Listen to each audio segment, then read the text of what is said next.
All right, man. You're at the BS sessions. Wait, we're on Tuesday. Wait, I thought Mark, you did a radio show on Tuesday. No, I got fired. My fault.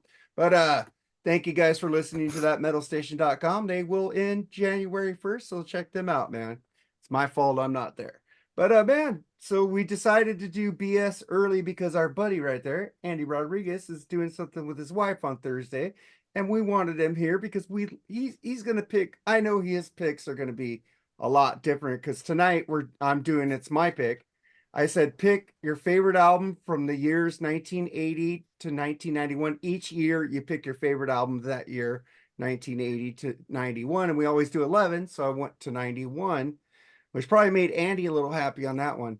Yeah, nice. Very nice. Yeah, Thursday we're gonna go to church and listen to carolers Nice. on Thursday night.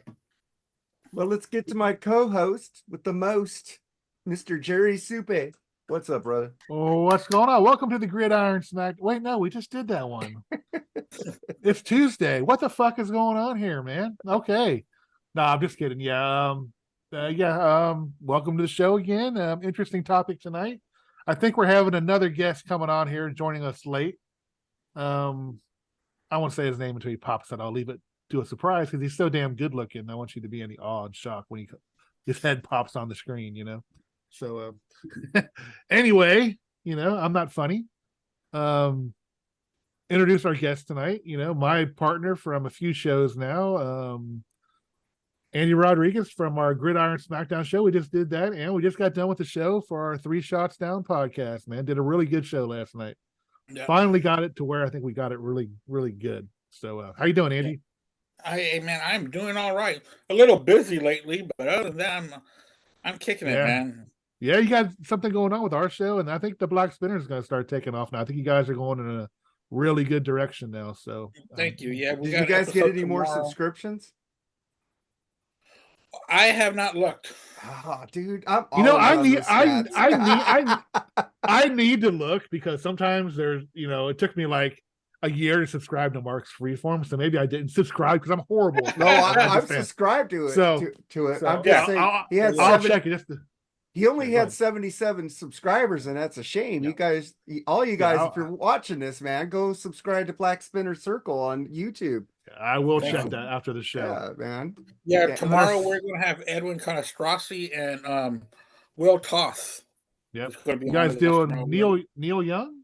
Yeah, we're doing Neil Young. Or do you want to talk about it? I don't know. Nowhere. Oh, Edwin was supposed to be on tonight's episode along with Kate Doré, but Kate Doré won tickets to a comedy show. Right. And Edwin says he had a hot date. She's eating up that comedy. She's eating up that comedy stuff, and she's actually pretty funny. If you heard her segment, she's actually I'm happy for her. And then our second guest right now is our partner on the Freeform Rock podcast, doing an excellent job someday. Now, I thought with Charles gone, I would bounce back into the second position, but this guy's so good, I think he's surpassed me already, the second position on the show. Shane Paisley, the Mooger Fooger, man, how you doing? I am doing very well, sir, man. I'm very, very, very tired this evening, but rock and roll doesn't rest, does it? That's right. Yeah. We'll sleep when we're dead, man. And I got to thank Mark for reminding me I even had this tonight. Well, if it wasn't for Andy reminding me about a half hour ago, I would have forgot. So I messaged him on accident because he was supposed to go to our group chat, and then I said, wait." He goes, "I'll do it. You said you wouldn't do it." He goes, "No, I'll do it now." No. I said I'd do it. I didn't even have my homework all put together for it, and it was all there. It's just I mean, hell, we all have lives. We all have busy days. Yeah. We all have early mornings and long, late nights, and it's all good. But you guys, I really appreciate being here, and I really appreciate the time you give me and the time we get to spend together, because none of us are getting any younger, man. And we got to appreciate every minute we get to enjoy talking about what we love. Especially health, man. Take care of yourself. I got a big ass Fifth of Jack in my hand. I got Black Velvet, if you please. Or a lot of miles. Did want that song back, Mark. He did one. Oh yeah, song, that was a sore topic on the last week's show. Oh, I yeah. hate that song. Love that song, Black Velvet by Great Alana song. Miles. You like that song, don't you, Andy? Great song. I do like Black Velvet. I'm always in the minority. I'm cool. You are. Well, it was a big hit. I think it was like in '89. Yeah, Maybe around that time. 87, 88, around there. But they played it on the radio station like endlessly. That's all that we had back in the day was MTV and the radio. Yeah. It was Okay. hard. I guess maybe because I'm a little older than you, already had a CD player and had a car, and I was just buying CDs, working and just buying CDs and working and buying CDs. Dude, my whole check used to go from In-N-Out Burger to fucking Tower Records every fucking Friday. Yeah. Tower was having sales. I got the whole Queen collection. I got the whole Metallica collection. Warner Brothers. Dude, my whole check just went blowing, fucking on music. That was, and then it all got ripped off when my car got. So I had this big CD case that held 200 CDs. Fucking I remember stole it. those. Yeah. The Case Logic. Yeah. I'm so happy we got phones that I could put all my music on now and it don't get stolen. Yeah, I made the big mistake. I I had like the 200 case, and I threw away all my CD cases, thinking I didn't really need them. And that was a dumbass mistake that I made. Did you ever get those ones with the you put them inside the plastic? You just put the case and put it in the plastic, right? Or those ones that were fold like wallets? Yeah, you'd zip it up. Yeah. It's like Yeah, you wouldn't use the case. You just slide the CD in. Yeah. Guess what happens when you leave it in a hot car? It probably melt. The plastic melt onto the back of the CD. Yeah. Yes, it does. I fucked up 70 CDs. Oh, jeez. I still use my case logics, but I also put the CD cover in between and put the CD. It's thick because I keep all the inserts. Nice. I'm just sad I threw away all my long boxes. I had so many of them cut up like posters and shit, and I just when CDs came out, I'm like, I had all kinds of cassettes. I'm like, this CD phase ain't gonna last very long. I'm stick with cassettes. I was wrong about that, wasn't I? Wow. Yeah. No, they've come back though, Jerry. They've come back. Those cassettes. They are. Oh, CDs, cassettes, 8-tracks. Cassette CDs, yeah. Everything's coming back. Yeah. Like 8-tracks. Yeah, I don't think 8-tracks are coming back, but you never know. I don't think 8-track will ever come back. No, dude, reel to reel's coming back. Come on. But reel to reel did sound amazing though. I was gonna say the reel reel had some fucking great sound to it. It did. That was a CD player back in the day. 8-track was where I heard some of my first best music ever, because my dad's old Mercury station wagon had an 8-track player in it. That's where I heard Kiss the Platinum. That's where I heard Elvis. That's where I heard oldies but goodies. Those were all an 8-track, and I swear to God, it's still burned in my mind how I heard Strutter would always cut off at about the third verse and then fade back in. Yep. I had the same with the Dynasty with Sure Knows Something. It's same thing. That's what I hated about 8-track. It would cut right in the middle of the freaking song. Yeah. Wow. I think the only 8-track I listened to was Foreigner Double Vision. My mom had that, and then I got it on cassette with the Beatles Sgt. Pepper's. But like, man, that was some extra bullshit right there. But let's get to the real bullshit. Bonus bullshit, man. I'm telling you, man. Bullshit, man. I like that. Tonight we're brought to you by Mountain Dew Zero, because this shit rules. The BS session. It's pretty good. We're not really brought to you by them, but hey, Mountain Dew. You want to? We need to throw a couple bucks our way. Give us a couple bucks. Some gear. I'll wear the gear. I don't care.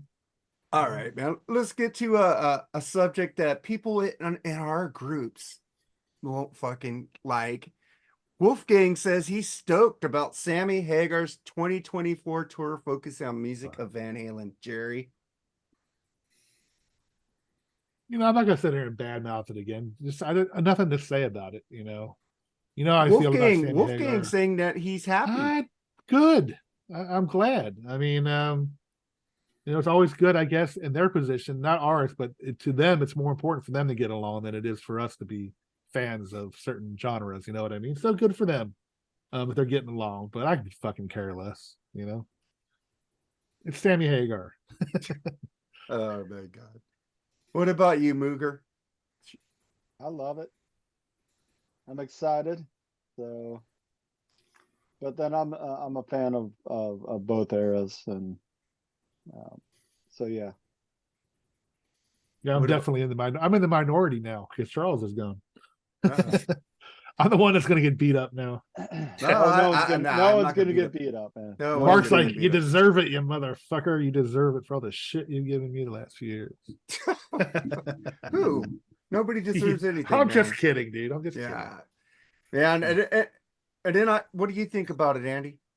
Oh yeah, I think it's great. My wife and I were just talking about it yesterday about when we're gonna get our tickets, and we need to remember that Sammy has known Wolfgang ever since he was a baby, so this shouldn't come to no surprise.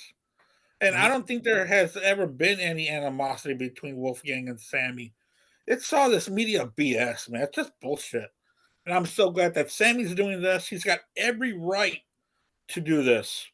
If nobody else wanted to get together, then he'll do it himself. And good for him. Yeah, I man. agree. I agree with that. I was because I'm tired of this fucking Sammy Dave. Who do you like, Sammy Dave? Who do you like? I can't like both. If I like both, I Yep. get made fun of. Like I got a vagina or something. It's like it's dumb, guys. I don't care. You can say all you want. I'm never gonna stop liking Sammy. But pull up your panties, your vagina is shut right now. Dave rules, Sammy drools, man. I can't I'm say just that kidding. because somebody makes fun of me for saying I'm blah just blah kidding, blah dude. blah blah blah. Don't coax me into saying that. Which this guy was complaining about that. Likes I'm it. just kidding. Yeah, I gotta can't get say some that barbs in. anymore. I can't I say have that a anymore. question. I My have a my question. barbs are harmless, man. Yeah. I have a Go ahead, question for Shane. Jerry. What? So is Mark and I were discussing this on the after show Saturday. Is it the fact that it was just somebody came in and replaced Dave? Or is it that Sammy has run his mouth so flippantly over the years regarding his time in Van Halen? I mean, where's the rough patch here? I've said this before several times. I don't blame Sammy for all of it. I'll blame Eddie just equally for what happened to Van Halen because he wanted to do the keyboard shit and Dave didn't want to do that. But Sammy has always been not so much 5150 or even OU812, but after that, so disparaging about the Roth era. He had always plenty of interviews where he would take Dave to the grind his name in the ground, and it's become lately. Well, even back then, he started really getting fucking big headed, man. Too big, like it was his fucking band, and it was just his pompous attitude that he still has today that I think really turned me off. Because I like Montrose, I like Sammy's solo stuff, but anything after Sammy's solo stuff, like Chickenfoot, Circle, it's just gone for me because it probably is the fact how I feel about Sammy now. The music will probably wait. Can I? So you don't? It's how you feel about him that you can't get into Chickenfoot. It probably does have. Well, why can't you just let that shit go? No, you know how many people I hate that I listen to? I agree, but I just can't get that out of my head. The shit he said about Dave. Well, dude, But Dave's the one that stepped out on Van Halen. I'm hearing you, and I'm saying I don't blame Sammy 100% for all of that. It's equally Eddie's fault. Absolutely, you're missing good music over because you hate the guy. I didn't like that before. I didn't like 5150 or Chickenfoot is amazing with those. Chickenfoot. No, those harmonies by Michael Anthony, Joe Satriani. But Jerry, I can respect everything you just said right there.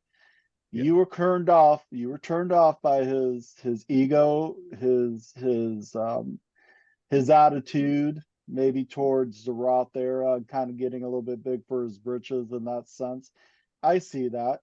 I never followed that too much. I've met the guy a couple of times. He's never been anything but cool. But then again, don't doubt that. I'm a fan, but now whereas I just like the music of both eras, that's me. But if you don't like the music of both eras, that's absolutely fine. But I also respect what you're saying is that you didn't like his attitude later on into his Van Halen career and kind of how he was stepping on Ralph and kind of dragging his name and stuff. So, hey, that was the answer. I was just looking for some clarification. And what really fucking really turned me off to Hagar was his fucking book. I think his book was just flat out fucking nasty. I don't even think half of it was true. Sorry. I just don't believe half of that book was true. Well, I think That's Michael hard to say. Anthony That's would have hard to came say. out and said it wasn't true. Well, no, because Eddie and Mike have a problem. They've always had an issue. So I don't know. Nor do I really. I don't really care anymore, to be honest with you. Just like Kiss, I just don't fucking care. I don't want to. I don't. Want to talk about Sammy every day or Kiss. Oh, speaking of Kiss, we are avatars. We aren't real. This is we are all avatars tonight. So go ahead. But That's I, what I'm got me to good. the sheet, Mark. I gave you the demon wings. but I do agree with Jerry about Chickenfoot. They are horrible. They're bad. They do not make good music. You would think that those musicians would come out with something good. Instead, they're boring and stale. Yeah. And the Hagar and Shown stuff was good too. I gotta give credit for that one too. That was really awesome album. The Whiter Shade of Pale, that fucking cover. Ooh, fucking Neil. It endeared Van Halen endeared him to have more fans, and it also I think took away from a lot of fans because of I don't know if that makes sense, because I just think Van Halen went the wrong way with Sammy, and it was successful. I mean, I'm not gonna say it bombed or I can't say it sucked because hell, I went to the For Unlawful Carnal Knowledge show. I had to go, but I mean, if you like him, you like him. Yeah. Sammy's not going to give two shits what I say about him, or any of us really. So it is what it is. Everyone has their opinion on it, and that's fine. It's to be respected, by the way.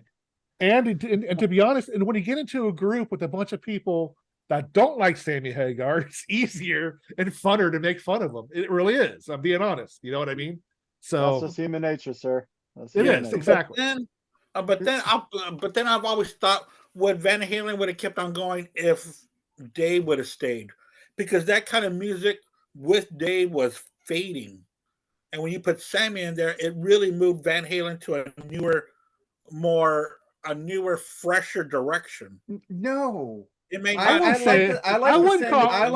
the Sammy era, but that Dave stuff had fucking pizzazz and fucking like mojo. Sammy doesn't have the mojo that David had. No, he doesn't have the mojo. Right, he's a straight up rocker. Yeah, and I like it for what he is, but that you can't touch the Dave era. Even if Jerry disagrees on a different kind of truth, I think that was a great album. Wasn't a big fan, but I'll compliment Sammy here. He has got a better voice now than Dave has. Yeah. So wait a minute, didn't Dave steal his mojo from Jim Dandy? Yeah, I mean, the shirtless white pants. Yeah, Jim Dandy didn't write lyrics like David did. Come on. Well, yeah, that was a whole different persona. This kind of that stage presence. Yeah, but prancing around stage rap, I mean, I get it, but he added to it though. It's like the blues, man. When somebody says that music was fading, to be honest with you, I'll still throw on Van Halen 1 through 4, and the first 4, and they still sound timeless. They do not sound dated. When I think about music, my memories and my great memories that I had as a kid growing up, it's always Dave's Van Halen. There's not any Sammy Van Halen in it, because that was my teenage years. It's Sammy years. 86. Was it 5150? I was 15 years old, but yeah, it was always Dave's music playing in the background. I'm a wee bit younger than some of you, so 5150 I was in, I'm gonna say 6th grade when Why Can't This Be Love came out. Ooh. And 6th or 7th. Yeah. Great Jerry, song. Hold man. it in, buddy. So I do like Summer Nights. Okay. So tell me why can't this be those are good songs to me, man. And I I had a good time. And I've got fond memories. So when we go through our favorite albums, 80 to 91, probably gonna get some other puking sounds, but they were all I had good memories, fond memories of why I picked what I picked. Right. And that's why I have fond memories of the Dave era, and I have fond memories of the Sammy era because I'm just a guy who matches up music to life memories. You know, Me just too. like you do, Jerry. Just like Yep. you said, when you think of growing up in your childhood, you're thinking Dave, right? Yep. Yeah. Yeah, you're not thinking Sammy. You know, you're not. You were well. Dude, Hot for Teacher, dude. That video was everywhere if you had MTV Got at my that time. God that's my damn. Van Us kids were Van sitting there licking the screen, looking at those hot chicks. Van Halen too, man. Our parents it's owned a ca- house. Our Not parents owned a literally. houseboat, I and if know. we were friends with our neighbors, they had a houseboat also. We used to go on the Ohio River and just park on the shore for a couple of nights and camp, and they had a daughter, and I got my first kiss from her. And the first couple other things, and listen to Van Halen too. That's why it's my favorite album by Van Halen, because I'm very Were you on I the date- seaside just smoking and drinking and ringside on top of the that world? was Dance the Night Away is the one, it's their hit, but that sticks out, man. I'm telling you, every time I hear that song I think about that. Dude, the difference between Dave and Sammy is that David's lyrics flow better. Sammy gets a little choppy, but I do love Sammy. So I bought both box sets, man. I got the Hagar era, I got the Daily Roth. I love them both, man. Anyway, Andy, sorry, man. I cut you off twice, Sorry. man. What do you got to say? No, man, I'm fine. I'm fine. I was just gonna say that I do prefer listening to the Roth years, but I'm just saying that if they would have stayed with David Lee Roth going past 1984, going into the mid 80s, it might have been a little stale. That's all that I was saying. Eat 'em and smile, dude. It's okay. Oh, what? That's a great You album. want me to say it It's a louder? great album. I wouldn't call it great. It's 50-50. Oh. Oh. I Because take sometimes Dave would get into Eat 'em that and smile Gonzo over show, man. 5150. Huh? I take Eat Eat 'em 'em and and smile over smile 5150? over 5150. Oh wow. No. Skyscraper and above, nothing beats Van Halen after. But like it's just that bass by Billy Sheehan, that yeah. Steve Vai. It's just amazing. And Greg Benisset on drums. Did I say his name right this time? Yeah, great Yeah. best of that. I said it wrong again. Close, you're closer this time. I was closer this time. Yeah. But yeah. Greg Bissonette, Stu Ham, Steve Vai. Come on. Yeah. Well, Eddie, Alex, and Michael. Yeah. That's tough too. It is. But that Very. thing, I saw David Lee Roth on the Skyscraper tour. Yeah, but And that is burned in my memory. I've seen Hagar 3 times on the Fuck tour, but I still remember more of that fucking Daily Roth Skyscraper tour, even though Billy Sheehan wasn't, because he put on a fucking show. He's kind of right. Sam throws a good party, but I'm the party. You watch David Lee Roth live in his prime. He is the fucking party. And you know how much I love Sammy. So I'm just telling my truth. Cool. All right, let's get off this fucking guy. All right, let's get on. Well, I don't get on him. I'm not, I'm just kidding. All right, man. But then let's get to what Joe Satriani said about going on tour. And he said that what made him confident of doing this tour with Sammy is that he was on Mick Jagger's solo tour, and he told him, I don't play like Brian Jones or Keith Richards. And he goes, man, just do those iconic riffs and just do what you want. Just play what you want.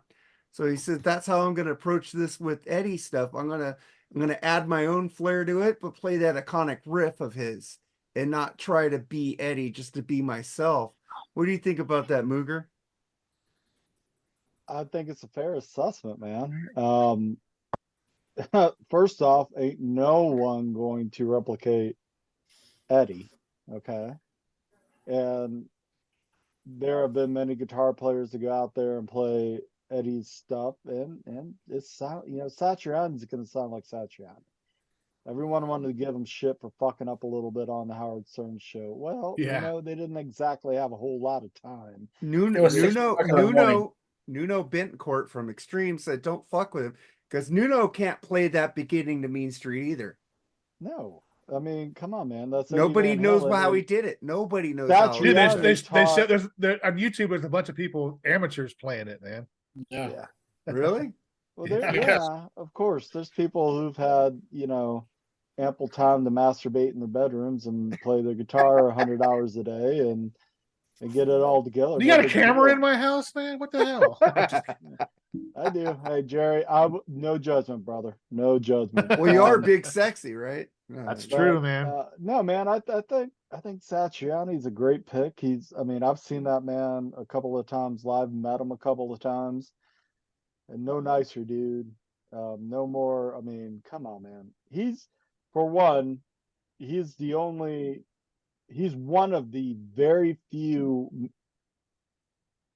artists to put out an entire musical record where I think I can actually listen to it, because his songs are songs and they're constructed very well.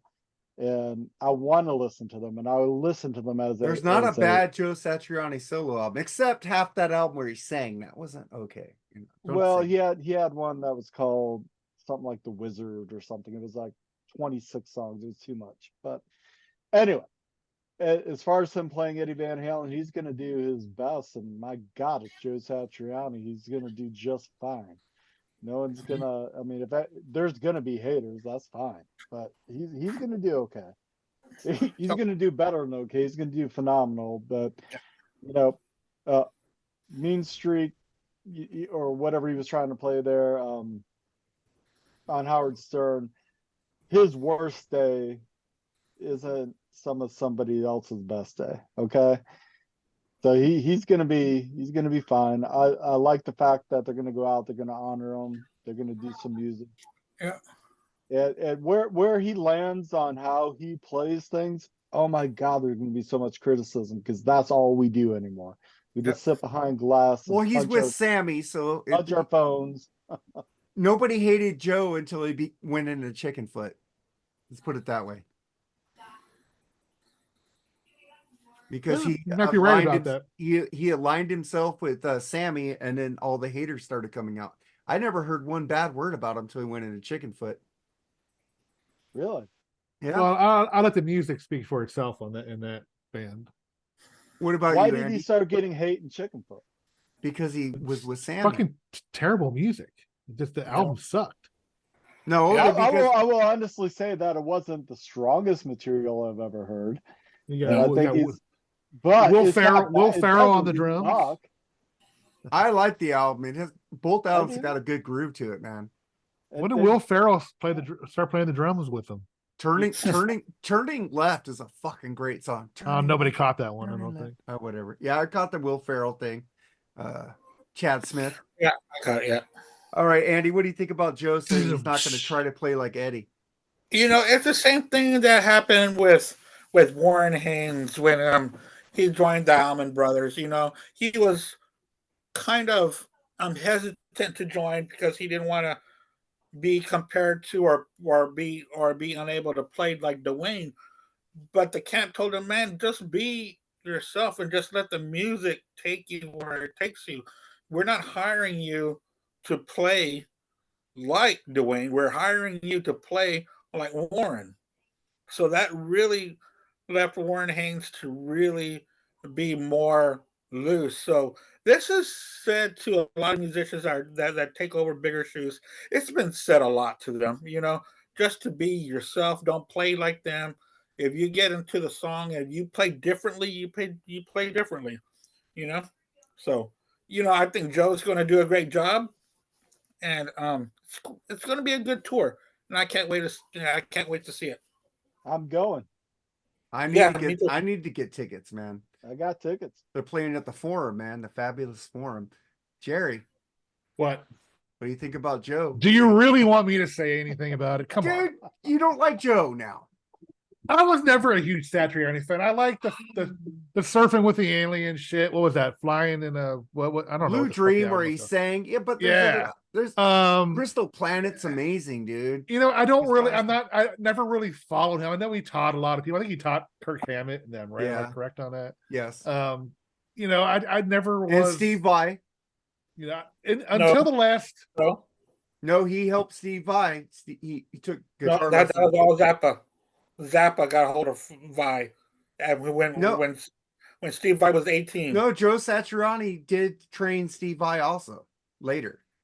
Yeah, He took but that guitar was lessons already. He was already. No, but he went and got to guitar lessons, and Joe said, "Yeah, this kid is way better than me." So, He wasn't a kid during that time. well, when But he go got ahead. Joe said, well, Joe and Steve told the story. I've heard it in many interviews with them. Oh well, because I know that Steve. No, yeah, Steve was on a Zappa album when he was 18. Well, I think Joe Satriani was All his right. guitar teacher back then. You know what pisses me off more about this? But Is there's one fucking there's two people I like in the circle. I am a Vic fan. I love Vic. Yes. Vic plays the Van Halen songs excellent. Why couldn't they just keep fucking Vic? Why'd they have to get Satriani? Vic is awesome. Because they wanted a bigger name, maybe? I don't know. But if you want to see that shit, enjoy it, man. This is not for me, man. hey, What's up? Ow. What's up, Al? What's up? As you can tell by my remarks, we're talking about Sammy Hagar. we were talking about Joe Satriani saying that he's gonna just play the iconic riffs and then add his own little flair to it. Al, What do you think about the whole? What What do do you you think think about the about whole that? thing? Yeah. I've gone on record as saying that I don't think Joe Satriani is the right guy for it, but I like Joe Satriani. But I don't know, man. I don't know. I'm just so indifferent on the whole thing. I'm just so torn on the whole thing, man. I don't know. I mean, the videos I've seen of Sammy in the circle, Vic nails 80s parts for the most part. He plays a really good fucking He guitar player. does. Why can't they just, have that? I don't know. Whatever. I think they want a name guy, dude. Right. Yeah, that's what I'm Give him thinking. more. Yeah. because they're getting arenas and not rib fest like Charles used to say. I'm gonna miss that. I still miss that. Hey, I'll bring it up. I'll keep his legacy alive. Used car dealerships. Used Yeah. car dealership. Not new car, but used car dealership. Did you want to talk about the Kid Rock being a hypocrite? He's not a hypocrite. No, he's not a hypocrite. Let me tell you why he's not a hypocrite, and I'll respect Kid Rock for this. He said he just wanted to make a point. He gave the company a black eye, and they listened, and he won. His goal was not to put people out of work. He said they won that thing. We can move on with it. You know what I mean? And if they do it again, then he'll what I'm saying? Yeah. It's like, But how did he win? I don't understand his statement. well, he didn't win, but because he No. got rid of the trans speaker, and they lost some money. Now he's saying, look, I don't want to put him out of business or anything. I just wanted to give him a black It's not eye. good. No, I mean, it's respectful because a lot of people still. I mean, if somebody orders a Bud Light here in Tennessee, you get dirty looks still. I mean, so I never liked Bud Light anyway, so I'm not Bud worried Light about is that. horrible. The taste of the beer. I would give somebody a dirty look for ordering a Bud Light because you're drinking fucking water, bro. Exactly. I mean, there's pictures of him drinking it, and he sells it in his club here. Hey man, we're sponsored by Mountain Dew Zero. Remember that. And Garth Brooks is getting a lot of shit. Garth Brooks opened up a place here, and he's getting a lot of shit because he fucking serves Bud Light. I'm like, get over it, man. Jeez. Nobody cares. Kid in Rock California. did. Kid Nobody Rock ca- did. Nobody cares in California about Bud Light anyway. So He got over it. So good for him. I mean, he did his thing, and move on. what do you think about it, Shane? Mooger? Keep mentioning this Shane guy. I don't know. Yeah. Well, you got Shane on your thing. I'm like I do. Anchorman. I read the teleprompter. There you go. Go fuck yourself. Fuck you, please, Mom. San Diego. Okay. San Diego. All right, go ahead. San Diego. San No, Diego. man, I always thought the whole thing was a little silly and overblown anyway. I mean, Bud Light is a shitty beer. No one should be drinking it anyway. But I don't want to put people out of work either. Not for I mean, it's something a huge seller, man. People love that shit. I just don't. It's just disgusting, man. Your Michelob, whatever you drink it, that Michelob or Ultra. whatever. That's Good pretty shit good. there, man. That is good. I just give you shit for it, but it does have good flavor. Ugh. If I drink a light beer, it's usually Miller Lite. I like Miller Lite. Yeah. I just in my personal honest opinion, I threw the entire thing under the rug anyway. Yeah. I just thought it was so fucking stupid. I was like, okay, so what? You have a trans individual. Another person. What, by the way, was not promoting the beer. They made a special can of sorts, and people lost their ever loving shit over it. And I'm like, oh my God, get on with your life. Find Yeah. something else to fucking care about other than this. And Exactly. so far, it seems to have been pretty forgotten. I think that's what Kid Rock is saying. He's like, hey, you know, what's done is done. They've learned their lesson, blah, blah, blah. But who's he to tell anybody who's learned what lesson and when? Yeah.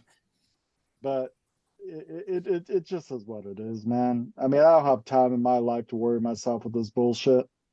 I It was agree. never that. It was never important to me.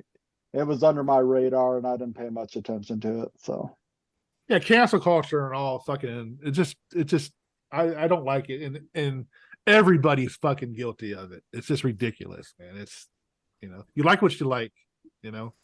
Don't let somebody it's don't a let shitty fucking beer. That's what they're fucking yeah, but guilty don't of. don't let somebody a tell you what shitty you can beer. and cannot drink. I'd rather drink natural light than Bud Light. It God has more damn. alcohol And content. that like Bud Light is horrible. It is. That's It's their just- biggest sin right Yeah. there. I don't give a shit. Have who you had promotes Coors Light? Yeah. Whoever promotes it is guilty of promoting a shit fucking product. Yep. Well, That's you the know, bottom Budweiser- line. Oh, but come on, you got the Bud Bowl, you got Real Red Bull's Men been of gone Genius. for years. Bud Light's Real Men of Genius. Those are classic commercials. Oh, Yeah. yeah, with Dave Beckler, real Yeah. bit of genius. But Al, you got any thoughts about the Kid Rock Bud Light shit? Nah, not really, dude. You guys covered it. Andy, anything else?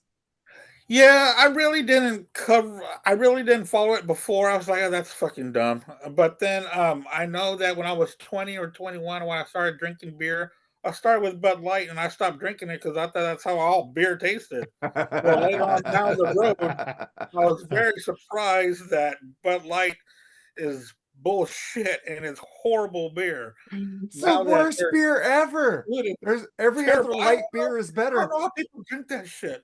If It I is, drink it's a lot of terrible. beer, it's gonna be Shiner Light blonde. No, I do like regular Budweiser. I think that tastes all right, but Bud Light is terrible. But No. why?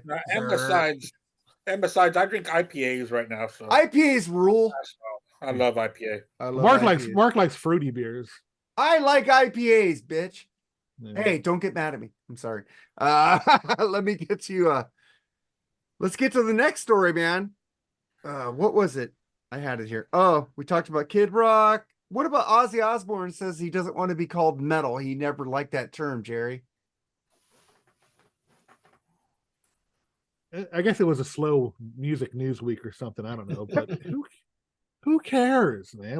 I mean, maybe he's right. But to think that that his band was probably the godfathers of metal.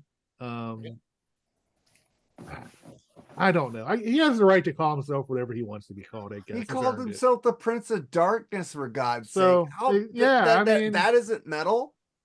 Are you sure it's actually him saying that? Yes, it was an interview on two It's podcasts. not Sharon or it's No, not it an was avatar. him. He or- said that. Okay. He said he All thought right. he was just rock and roll. Yeah. Okay. Sure. Yeah. Well, metal is a subgenre of rock and roll, so yeah, that's right. Yeah. But Mooger, what do you think about that? You hear it all the time from the classic rockers, like from Ozzy to even Iommi and others from the era. It's like, well, we were never comfortable with the heavy metal. Judas Well, Priest is. Well, Yeah. heavy metal, the term heavy metal didn't exist when Sabbath launched. They just knew what they were doing. And it was a heavier side of the blues. It was a heavier side of, if you go back and look at what was their band, Earth, before it became Black Sabbath? Earth. And therefore it was just kind of like a blues based kind of thing. And Tony had to tune down because of his fingertips, and then it just kind of became what it became. I think who knows? I mean, we can dissect that, but it's not uncommon for people like Ozzy to say they're not comfortable with the term heavy metal. Whatever. I mean, we're going to call him hard rock, heavy metal. We're going to call him what we call him, whether he's comfortable with it or not. I mean, when I listen to Black Sabbath Volume 4, I think I'm listening to heavy metal.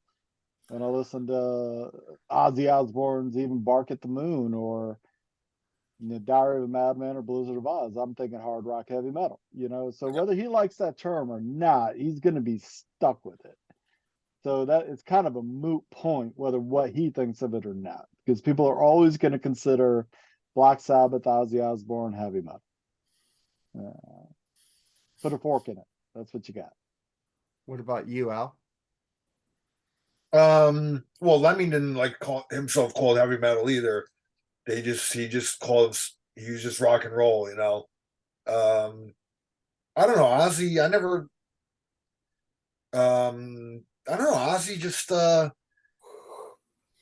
he just wants to be known more, what should I say, rock and roll. he probably doesn't want to be put in a box, but heavy metal is such a broad genre, now. But like Mooger said, man, when Sabbath started out, there was no such thing as the term heavy metal. No bands were called that yet. There was nothing that was, and even the first couple of years of Sabbath, that wasn't even used. It wasn't. I mean, to me, heavy metal really Priest then after Priest kind of adopted that leather and all that look. That's really kind of when that term started coming into use. Black Sabbath was more, I guess they would just call it kind of heavy rock. That was kind of what the term was back in the day. Did they create a genre? Yeah.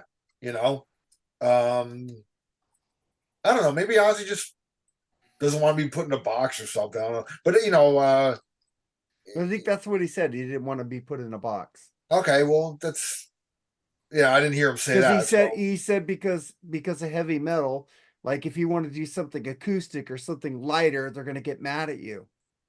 Yeah, but he's touched on a lot of different stuff throughout the years. So I mean, it's not. I mean, at this point in his life, I mean, it doesn't really matter anymore anyway. So I mean, his body of work is pretty much done. I don't know how much more new stuff he's ever going to come out with. He might come out with maybe one more album, if that. Is he working on one right now? Isn't he? I think he is. Yeah. So with that Andrew Watt guy again, probably or whatever. But everybody likes that Rolling Stones album, so I don't. That album fucking sucks. Sorry. God, that's all I got on that, man. I just Andy, what do you think about that, man? Ozzy is Ozzy. We love him for the kind of music he plays. It'd be rock, hard rock, metal, whatever. We still love Ozzy, so. We'll call him whatever we want to call him. Like Shane said, that's just the way it is. If he likes it or not, that's what his music is to us. It's hard rock, heavy metal. It's not doom. It's not black metal or nothing like that. It's hard rock, heavy metal. So his solo stuff was more hard rock than metal to me. Well, except the first two albums, that was fucking metal. That was hard rock. But man, I agree with all you guys, man. But he called himself the Prince of Darkness. He kind of banked on that. Well, maybe Sharon banked on that, getting him like the Prince of Darkness and stuff. But I think he's fine, man. Who cares what they call you? You made your money. You're gone. You're still making good stuff. I like the last album.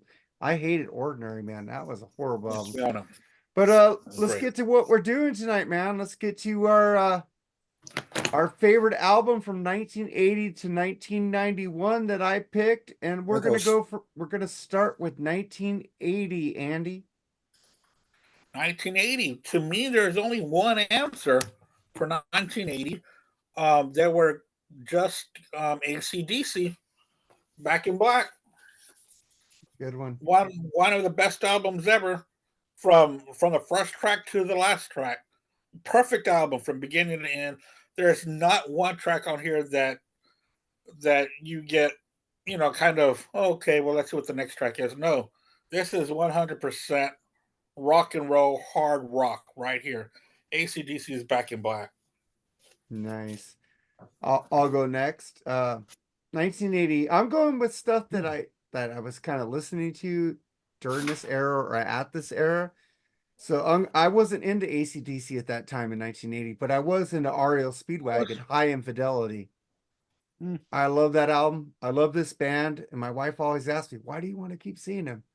Because my mom took me to my first concert and saw the Wheels Are Turning tour when I was 14, 15.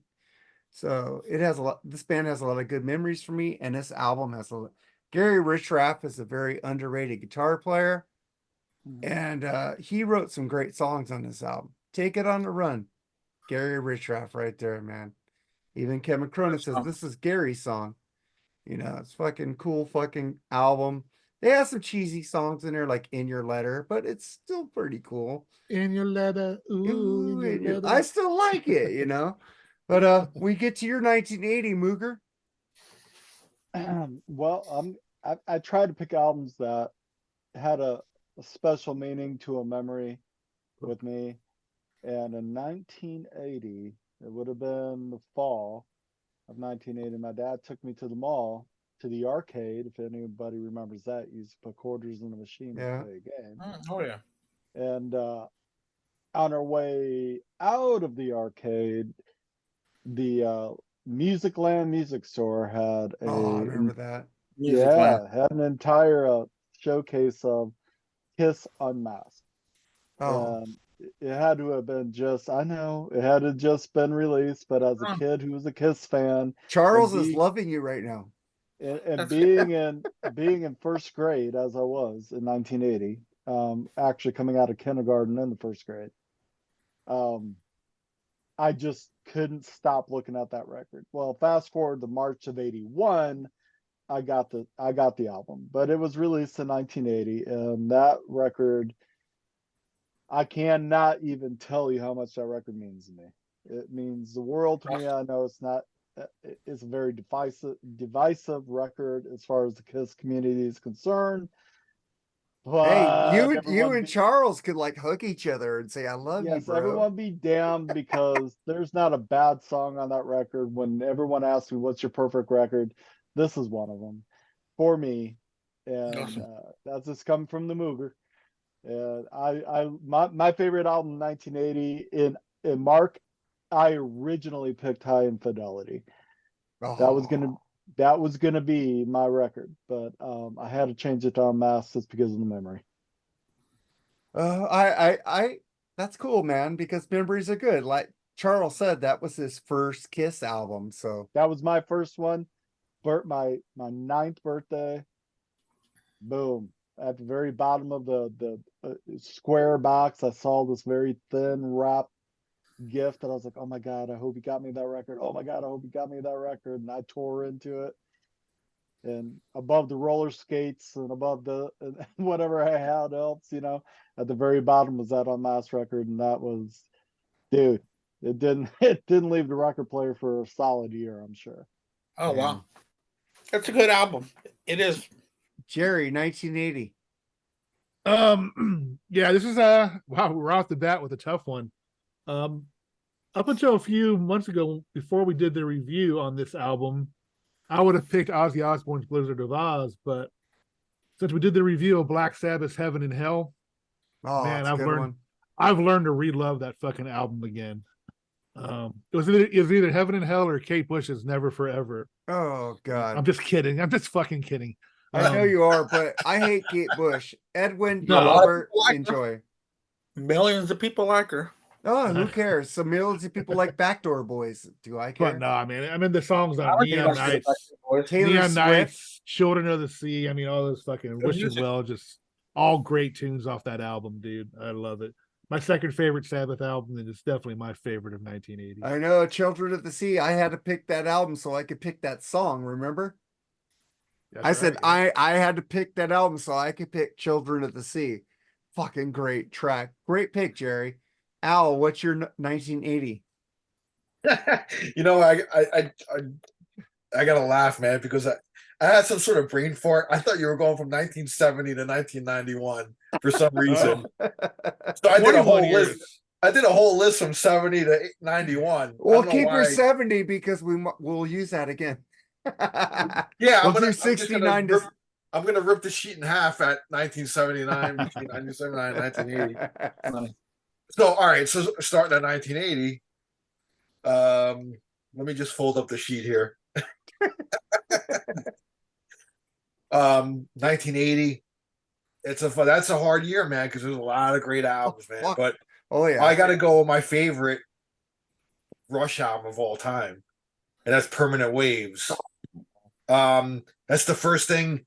That's the first Rush I ever heard, actually. Well, besides, I think I heard like Tom Sawyer on the radio and stuff. I mean, because I discovered Rush in actually '82, but there was a New York station that played album sides, and they played side one of Permanent Waves. They used to play like album sides like every Sunday.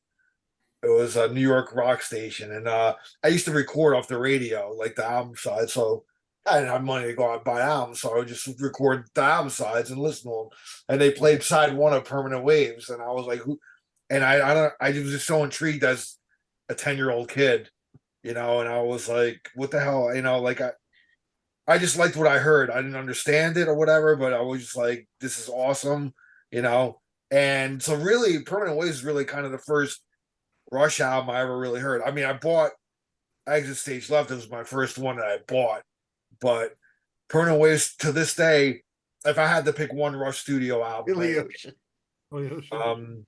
if I had to pick one Rush studio album, it'd have to be Permanent Waves. So, and every song, I mean, there's 6 songs on there, but like, there's not like one wasted note on it. Right. Well, it's like from 1980 to 1985. I could have picked all Rush albums. Well, and this is like, yeah, and this is my like. Actually, when I was doing a list from 1970 to 1991. My criteria was like, once I picked a band, they were out.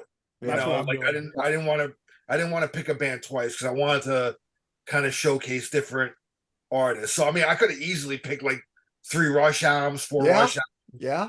4 Black Sabbath albums, lot. 4 Led Zeppelin album. You know what I mean? So that was my thing. But I didn't pick Rush until 1980. I was kind of torn between some of their 70s albums. I'm like, I got to go with my favorite one, 1980, Permanent Waves. So, and so that's going to be my 1980 pick, man. I mean, starting off the bat, but it was a fucking tough. I mean, there's so many iconic albums released in 1980, man. Yeah. What did Andy start with? The AC/DC Back in Black. Look at that one already. Kiss Unmasked. It's not my favorite Kiss album, but I have grown to love that one.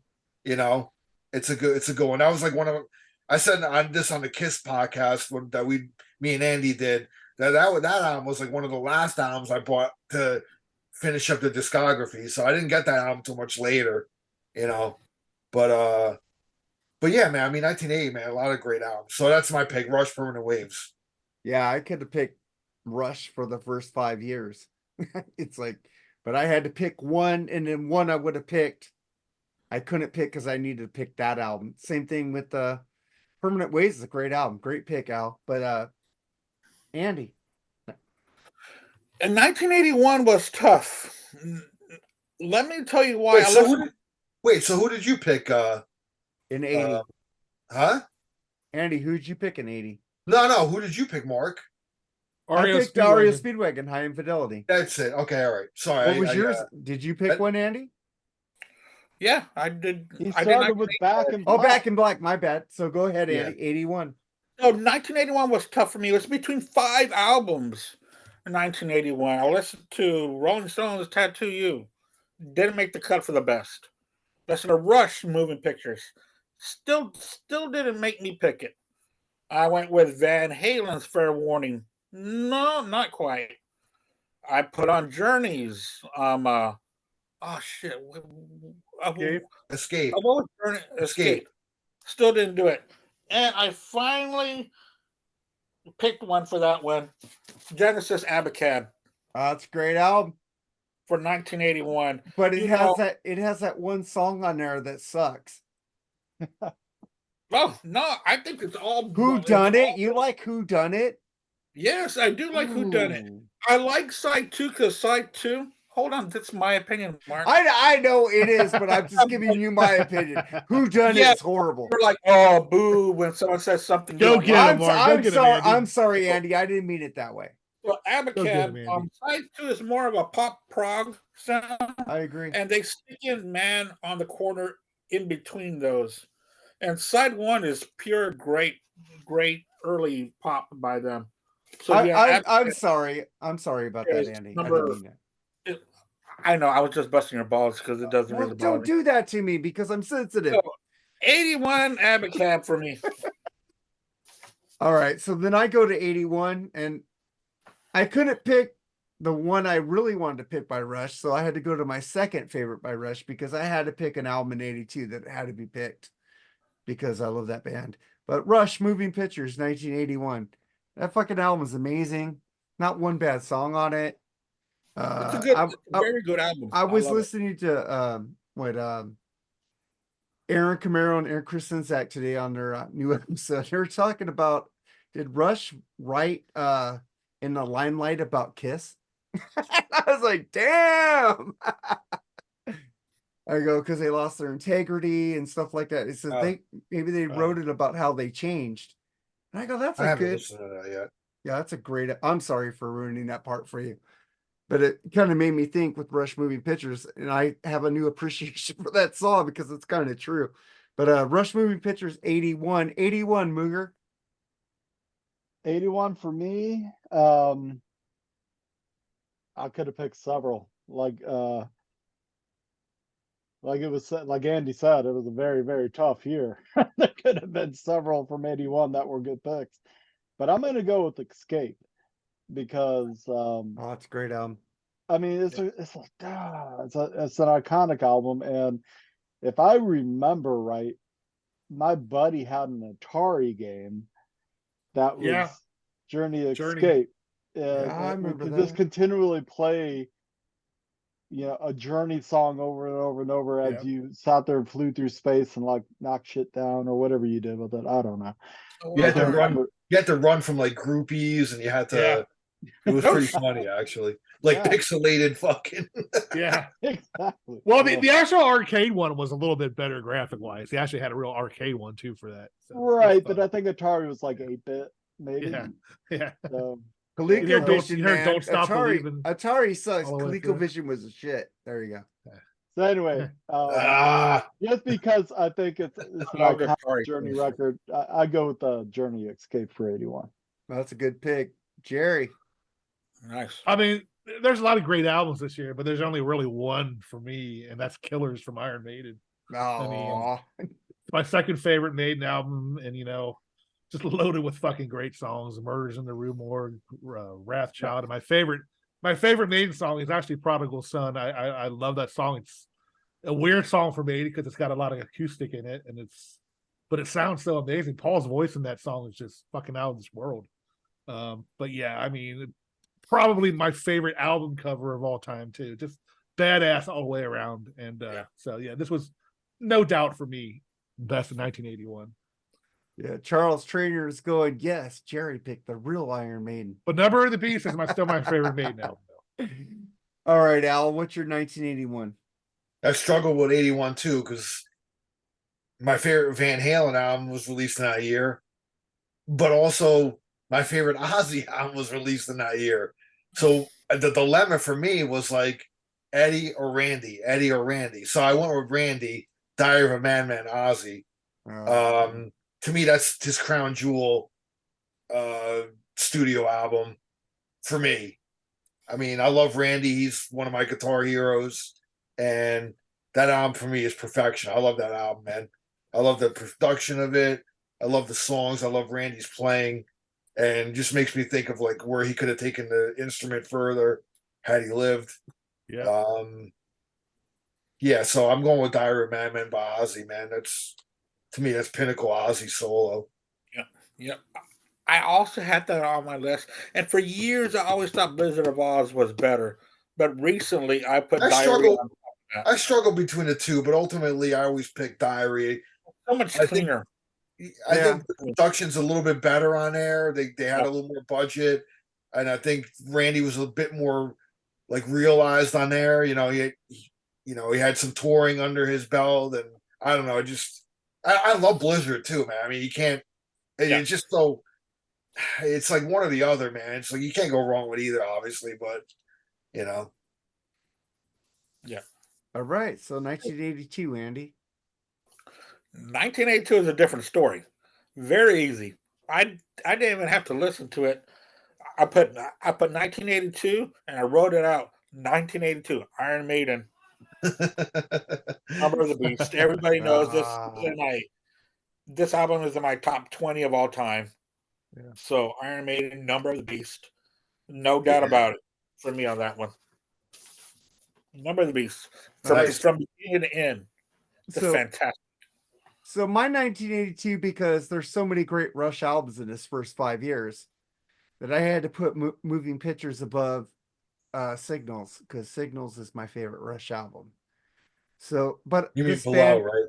yeah, this band needed to be this band. I listened to this album so much in 1982, just as much as Signals. Duran Duran Rio. I love this fucking album. There's not a bad song on it. Save a Prayer, The Chauffeur, it's just a great fucking album. The deep tracks are fucking just as amazing as the singles. Did you say The Chauffeur? The Chauffeur. I've never heard that song. The Chauffeur. You never heard Sing Blue Silver? It's an inside joke between the wife and I. So okay, just listen laugh. I know that fucking song because that's my favorite Duran Duran song of all time. Is The Chauffeur. But nice. Fucking great. So Jerry, what's your 82, man? Oh, Mooger, what's your 82? My bad, Jerry. Yeah. 82, Mooger. 82. Sorry, the wife just popped in to ask me why I didn't know The Chauffeur. I don't understand, but go up for it. So anyway, so we're at 82. Yep. Screaming for Vengeance, Judas Priest. It's kind of like one of their where they really shifted gears and started getting kind of really edgy and kind of a little bit more metal, if you want to call it that, However, they're probably not comfortable with the term metal, but No, I think they are. I think they are. Yeah, but goddamn, I hope they are because their lead singer is the metal guy. They embrace that. They embrace that. They embrace that shit. Yeah. Anyway, so I mean, I think Screaming for Vengeance is just right there in the pocket of the 1982 metal. You hear it at their arcades. Oh yeah. All the kids had, smoking cigarettes and wearing their leather jackets, and Judas Priest was it, So, I was definitely later to the party on this record, but given what I could have picked from 82, there's so many. But I'm gonna give some love to Judas Priest on this one. Nice. So that's my favorite Judas album. What's your 82, Jerry? What Shane just said.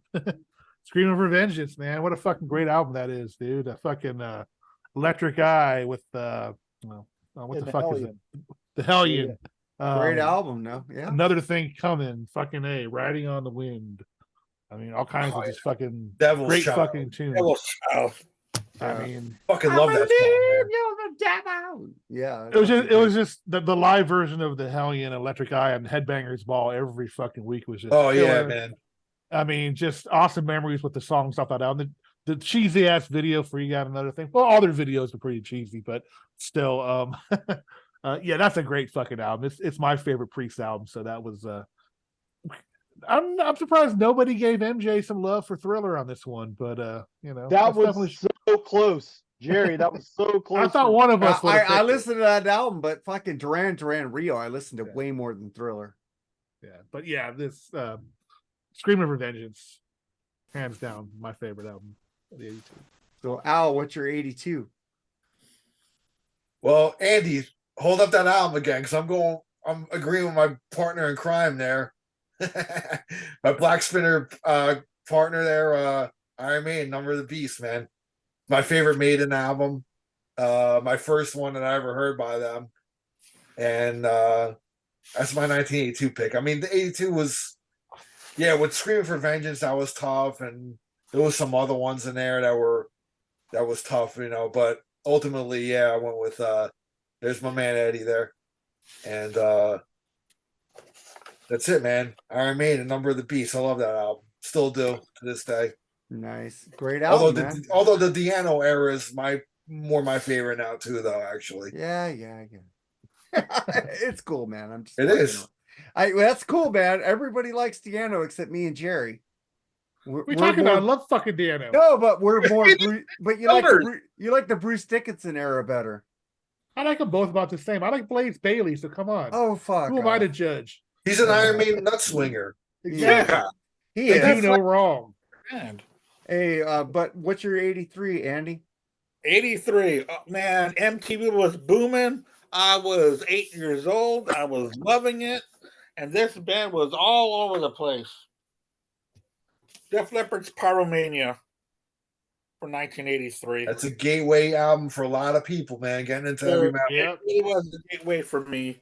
You know, you're talking about rock till you drop. The great track of Photographs, Stage Fright is a killer song.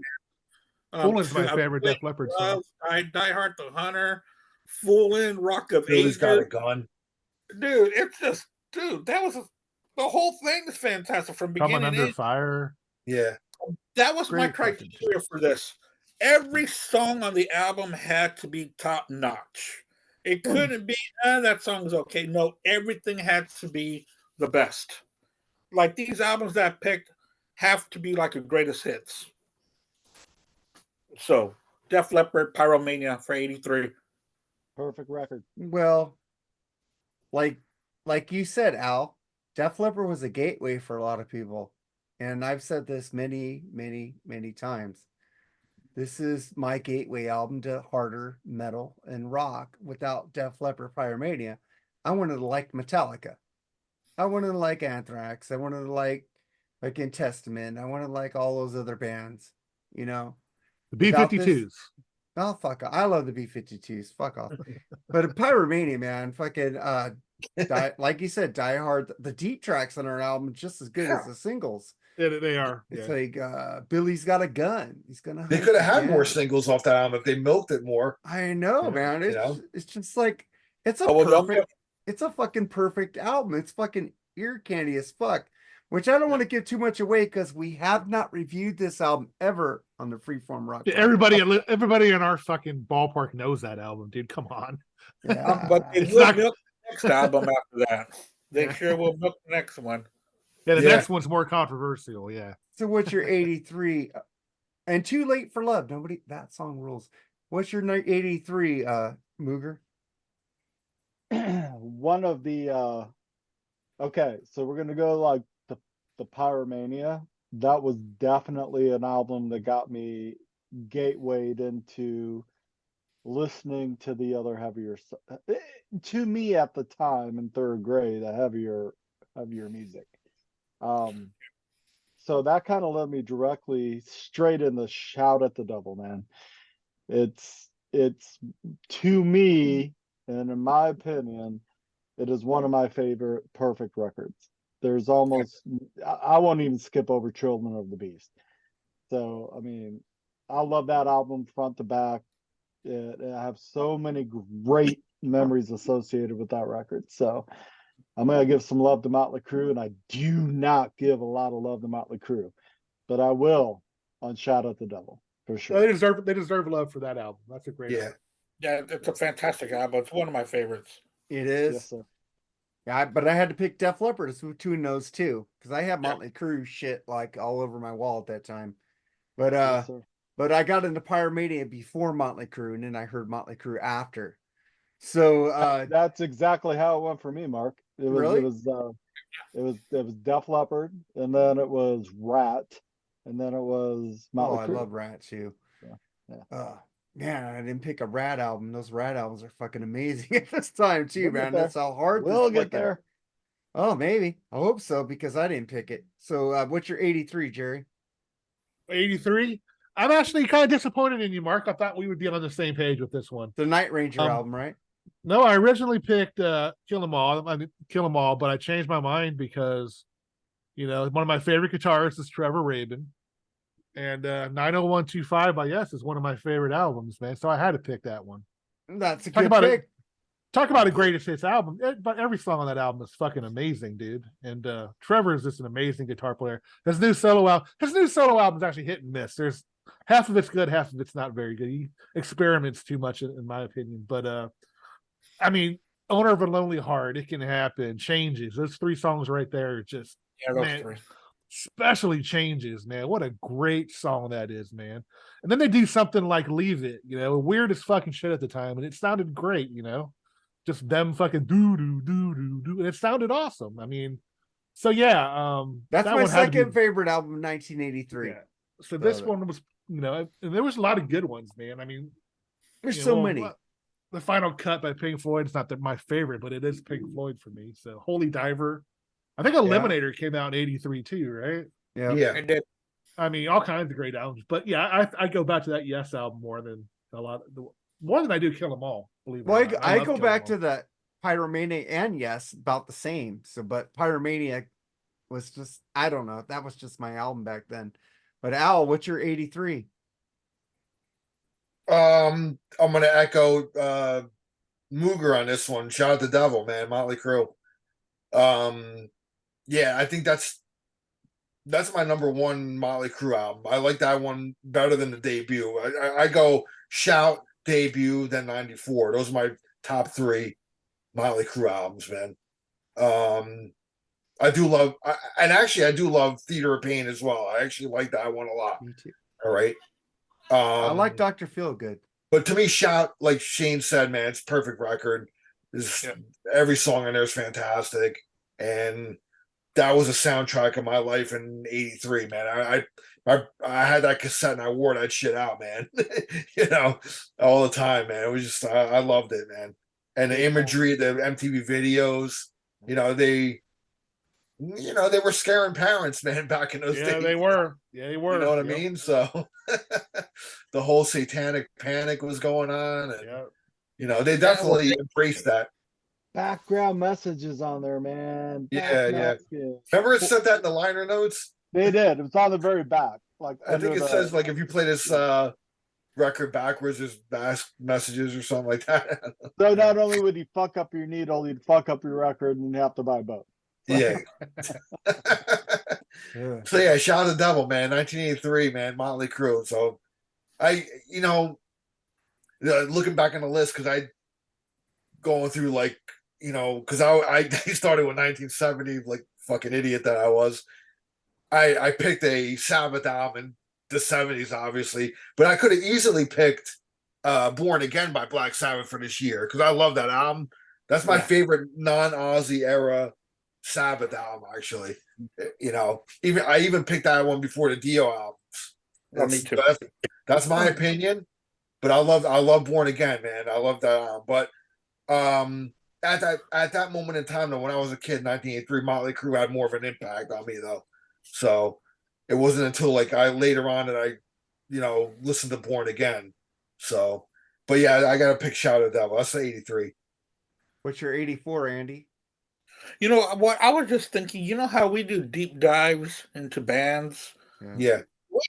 I gotta do a deep dive of a year because this is so much fun, and all these albums that are mentioned, I really need to hear them all over again. But we're talking about 1984, and my favorite album of 1984. I remember I bought the cassette. I don't know if I bought it in 84 or 85, but I played it and I danced to it. I was bouncing off the walls. Nice. 1984 by Van Halen. Of course, man. With a smoking baby, Angel. Hot for Teacher And video. there's the back of it with the 4 guys. The last album with Dave. Fucking Eddie looks so cool on there, man. Yeah, he does. See, there you go. Getting back. No, never mind. I won't get back to Sammy. Just that back. Let's cover. Let's stop the hate. Just that back cover shows what a badass band they were with Dave. Come on. Yeah, dude, that was a badass album. And, with Jump and Panama and Hot for Teacher, Top Jimmy, House of Pain, Drop Dead Late, Legs, man. Oh yeah, that's Drop Drop Dead Dead Legs. Legs. Yeah, That dude, whole yeah. album is great. House Yeah, of it really Pain. is.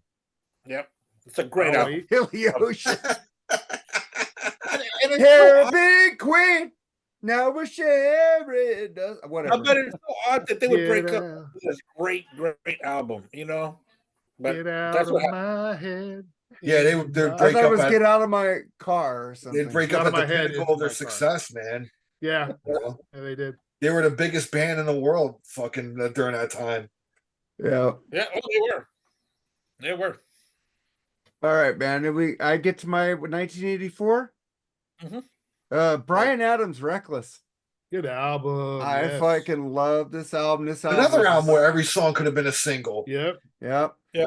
It's like also I had a BS story about Bryan Adams, so I just saved it for my album pick because I knew it was coming up. He said that Summer of '69 was actually referring to the position of '69. So there you go. Well, he's in the lyrics. It says "Me and my baby" in a '69. Come on, he says that in the lyrics. Yeah, but then he did mention that like in the early 2000s when he was Yeah. getting kind of creepy. Very creepy. You know, that he had an affair with Princess Di and she had already passed and the songs on that album were Whoa! Time out. Bryan Adams Yeah. had an affair with Princess Diana. that's what he said. Never heard of that in my life. Wow. Yeah. Yeah. Wow. But there was no one there to you know, dispute it or Wow. approve it. It's just something that he said, and he said it. I mean, it's known now that there was, but I don't know. Well, he Yeah, did the White o- War Machine, so you know. The only Tina Turner song I like is "It's Only Love" on that album. That's the only Tina Turner song you like, really? No, I don't like. I like the covers of the like. I like the original "Proud Mary." I like Bob well, yeah, Seger doing "Nutbush City Limits." Yeah. I like his versions better. Oh, They're well, not yeah, me something I too, go but- to listen to. I listen to other people. You better Yeah. be good to me. No. Oh, and Private Dancer, man, Private Dancer was a Proud hell of a Dancer. song. Yeah. Mark Knopfler wrote that song from Really? Dire Straits, Yep. Private Dancer. Yeah. Well, I didn't know that. Yeah. Interesting. So then we get to your 84, Mooger.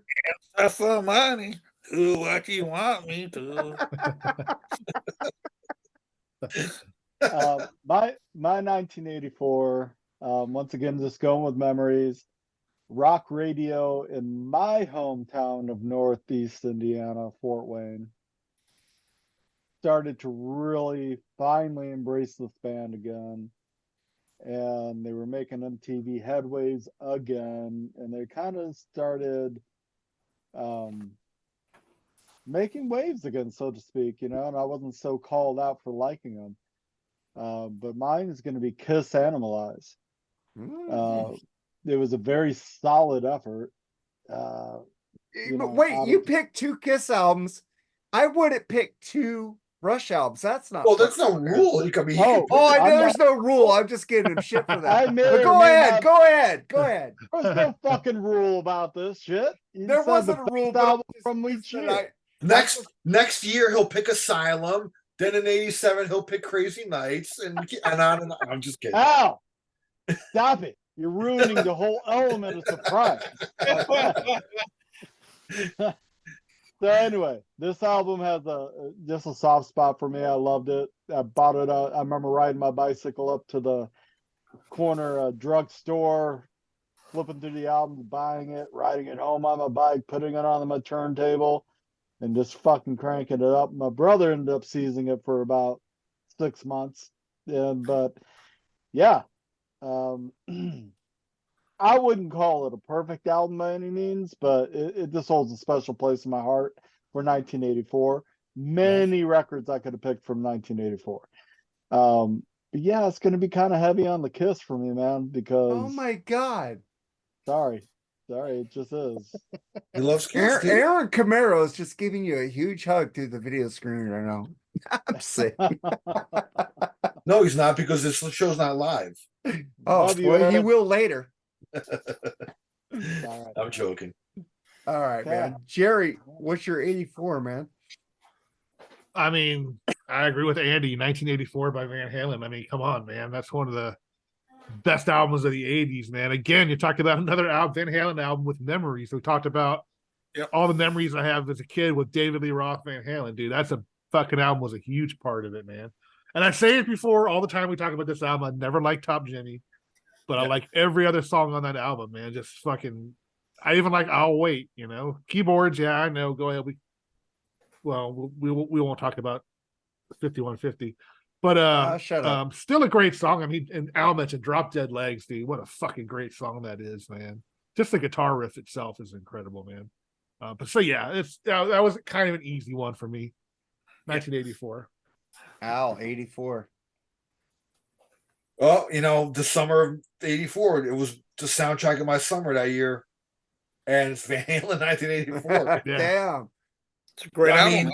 mean, Ian Wadley is having a chubby right now. I had to have a Van Halen album represented on my list. And going back, I didn't in 78 and 79, I didn't pick Van Halen. You know, there was other albums that I liked more on those years. You know, I mean, we didn't do those years, but maybe if you do a 70s one, We I'll will. save the list for that. But I had to again, in 81, I was gonna pick Fair Warning, but I had to represent Randy Rhoads, dude, because Randy Rhoads is one of my favorites. So I had to go to 1984 for Van Halen, because I mean that album ruled my year too, man. 1984. I mean they were just like so hot. I remember and I told the story plenty of times. Like my older brother, I begged him to get tickets for that tour, and he couldn't get them because they were just the hottest band, and it was sold out everywhere, dude. You know, and I fucking still hate my brother for that. Till this, we should have went and just scalped tickets. Fuck it, you know.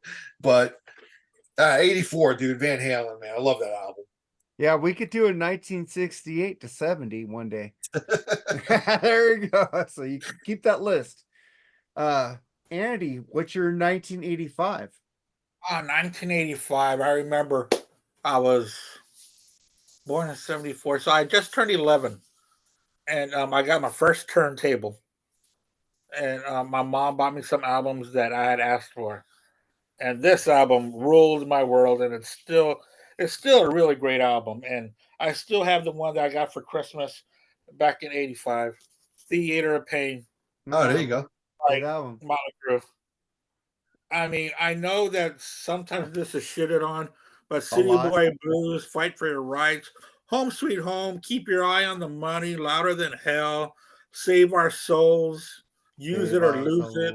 I love that There's a whole lot album. of- That album There's a lot rules, of Andy. good stuff to love on that record. As much as people shit on it, there's a lot of good songs. There's on not it. a bad song on that album to me. Dude, I picked that album over Dr. Feelgood any day of the week, dude. Oh, easily.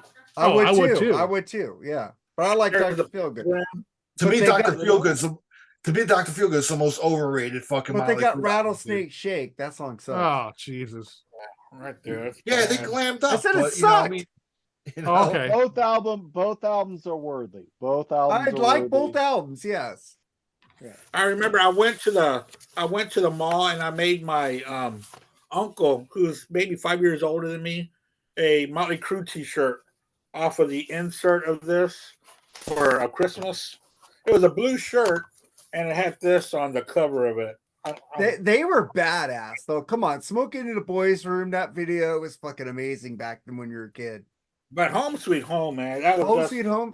Yeah, that's the one that started like people happened to have the second single as a ballad. the power ballad, man. Yeah. Someone is at it had to the be. door. So that's my 1985 is Theater of Pain by Motley Crue. Nice. So my 1985. Somebody's at the front door. Yeah, I just unplugged the fucking Amazon Dot. Probably my wife got some groceries or something. But 1985, I had to mention this band because I love this fucking band, and this tape, cassette, CD, whatever. I still listen to it basically a lot. I never stopped listening to this album. In Excess, Listen Like Thieves. I love this fucking record. I love Michael Hutchins. They never made a bad album with him. Even that Switch album with that one dude who won that thing is not a bad album. I've been listening to that lately. It's not that bad. With Dirty Vegas and stuff. It's a good band, and they're really versatile. basically a lot of these band members play different instruments. And a guitar player, I think Tim Ferriss is fucking amazing. That people don't give him enough credit for the riffs this guy comes up with. Fucking amazing fucking album. Listen Like Thieves, This Time, Falling Down a Mountain. This album fucking rules. It grooves. Fucking Michael Hutchins, fucking one of the best vocalists of all time, in my opinion. Mooger, what's your 85? Al, brace yourself. I love this album. I love this album. I love this album. I did have Asylum because it's very near and dear to my heart in so many ways people will never understand. But I went with Invasion of Your Privacy. Oh, good one. But it's this Rat record, oh my God, represents such a time in my life where, you know, I was just coming into so many different bands. And, that album cover, though. Yeah, the Motley Crues, the Def Leppards, the Rats, and holy shit, if there isn't a better goddamn guitar lick than the intro to lay it down, I don't know one. The way the guitar riff starts out and then all the bass and the drums just all come together on it. Holy shit. Hands down, that'll get your heart racing and it's a good song, man. There are so many good songs on that record, so many good memories tied to it. Now, Asylum was my number one, but I couldn't do Kiss, Kiss, Kiss, Kiss, Kiss. So I shook it up with this one because it is a very important record to me and it means a lot to me in my life. And love it or hate it, man. That's a good Rat record. Jerry, what's your 85? You know, I did have Invasion of Your Privacy down originally, but I remember, you know, being a kid watching this beautiful blonde woman play this guitar on the videos, and I was fucking just in love with her, and I've loved this band ever since. But I gotta go with that Heart self-titled album, dude. I know it's poppy as hell, but man, what about Love, These Dreams, Never? I mean, those are all fucking killer ass. I hate These songs, Dreams, dude. though. I like the rest. Oh, of the I album. love that song. I like the Wolf of Looks Could Kill. Yeah. Great fucking album. But man, I just remember fucking, that's like, I thought I was, you know, Nancy Wilson was going to be my wife. Jerry. She was hot, man. One little fact about this record, they gave side A to all the secondary songwriters for the hits, and Heart themselves got side B. Yeah. So if you actually have that, either CD or the album, I got them both. Yeah, you're gonna notice that like the first 4, 5, 6 songs are the hits. Almost every one of those were released as a single. Yeah. And then the back half of the record, you've never heard. Yeah, and These Dreams was actually written for Stevie Nicks, if I remember right, too, and she turned it down. Absolutely was. Yes, sir. Yes, sir. But yeah, I mean, that was the, you know, I'm just thinking back at the time when I was that age, watching those videos, man, and how hot Nancy was, man. And the music was good too, don't get me wrong, but damn, yeah. That's why I picked that one for that year. That's a good album. I lost my tickets for stealing batteries for that. I did see that tour. Honeymoon Suite opened up. Yeah, fuck off. You got to see Honeymoon Suite. I lost my tickets because I stole batteries from Alpha Beta. My mom sold my tickets. Good mom.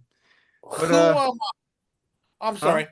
Who turned down Sweet Dreams? I missed that part. Stevie Nicks. Okay.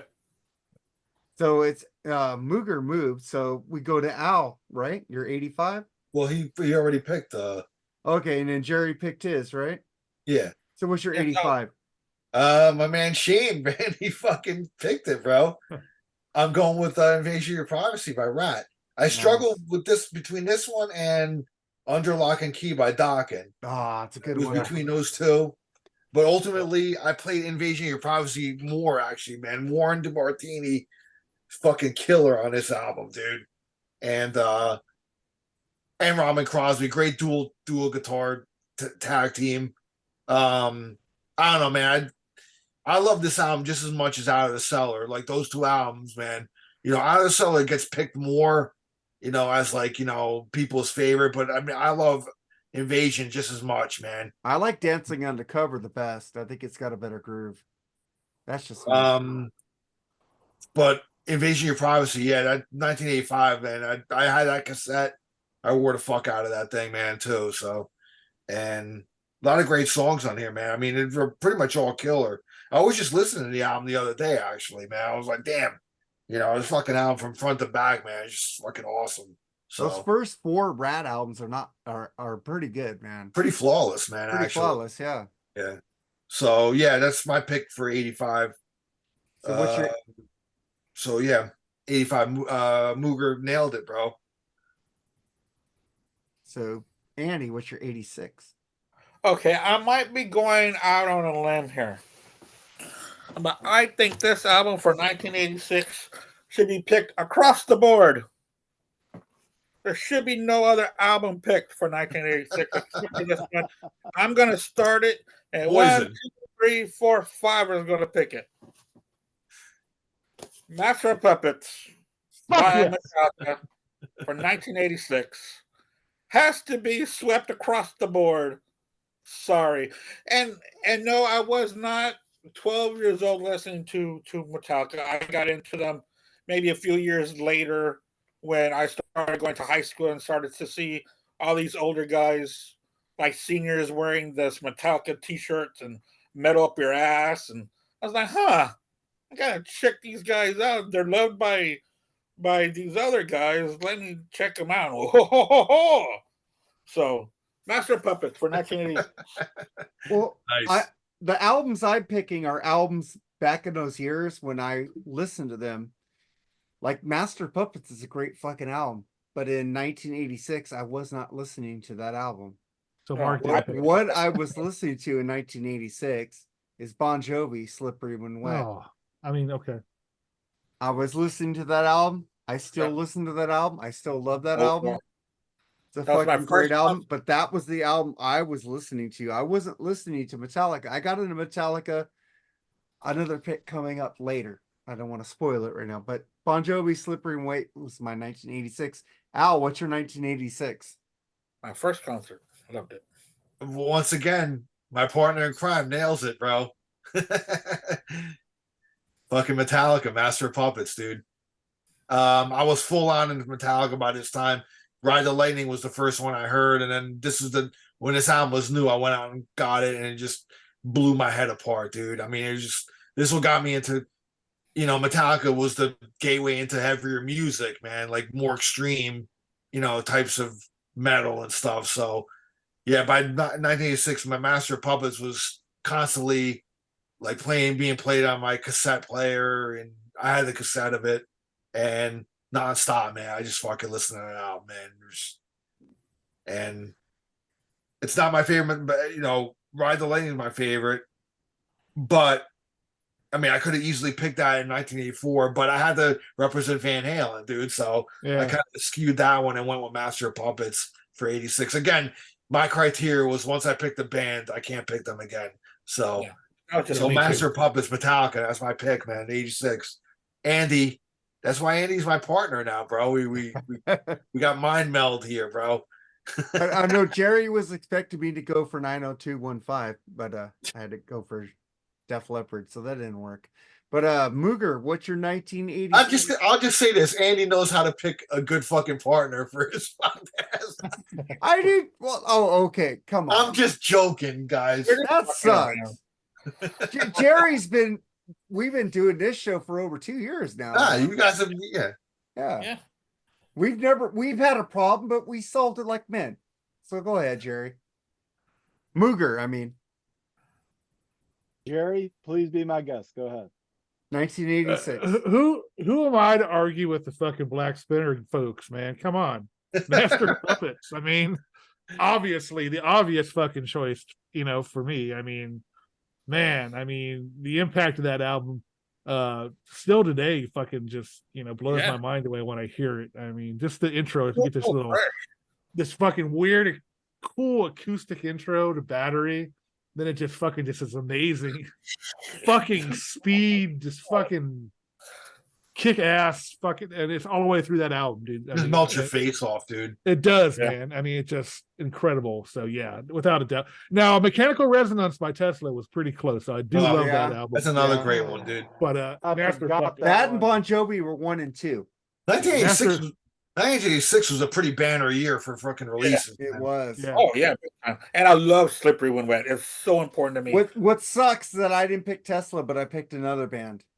Mm. So, and I like Tesla way better than this other band. But go ahead, Jerry. I'm good. I'm done.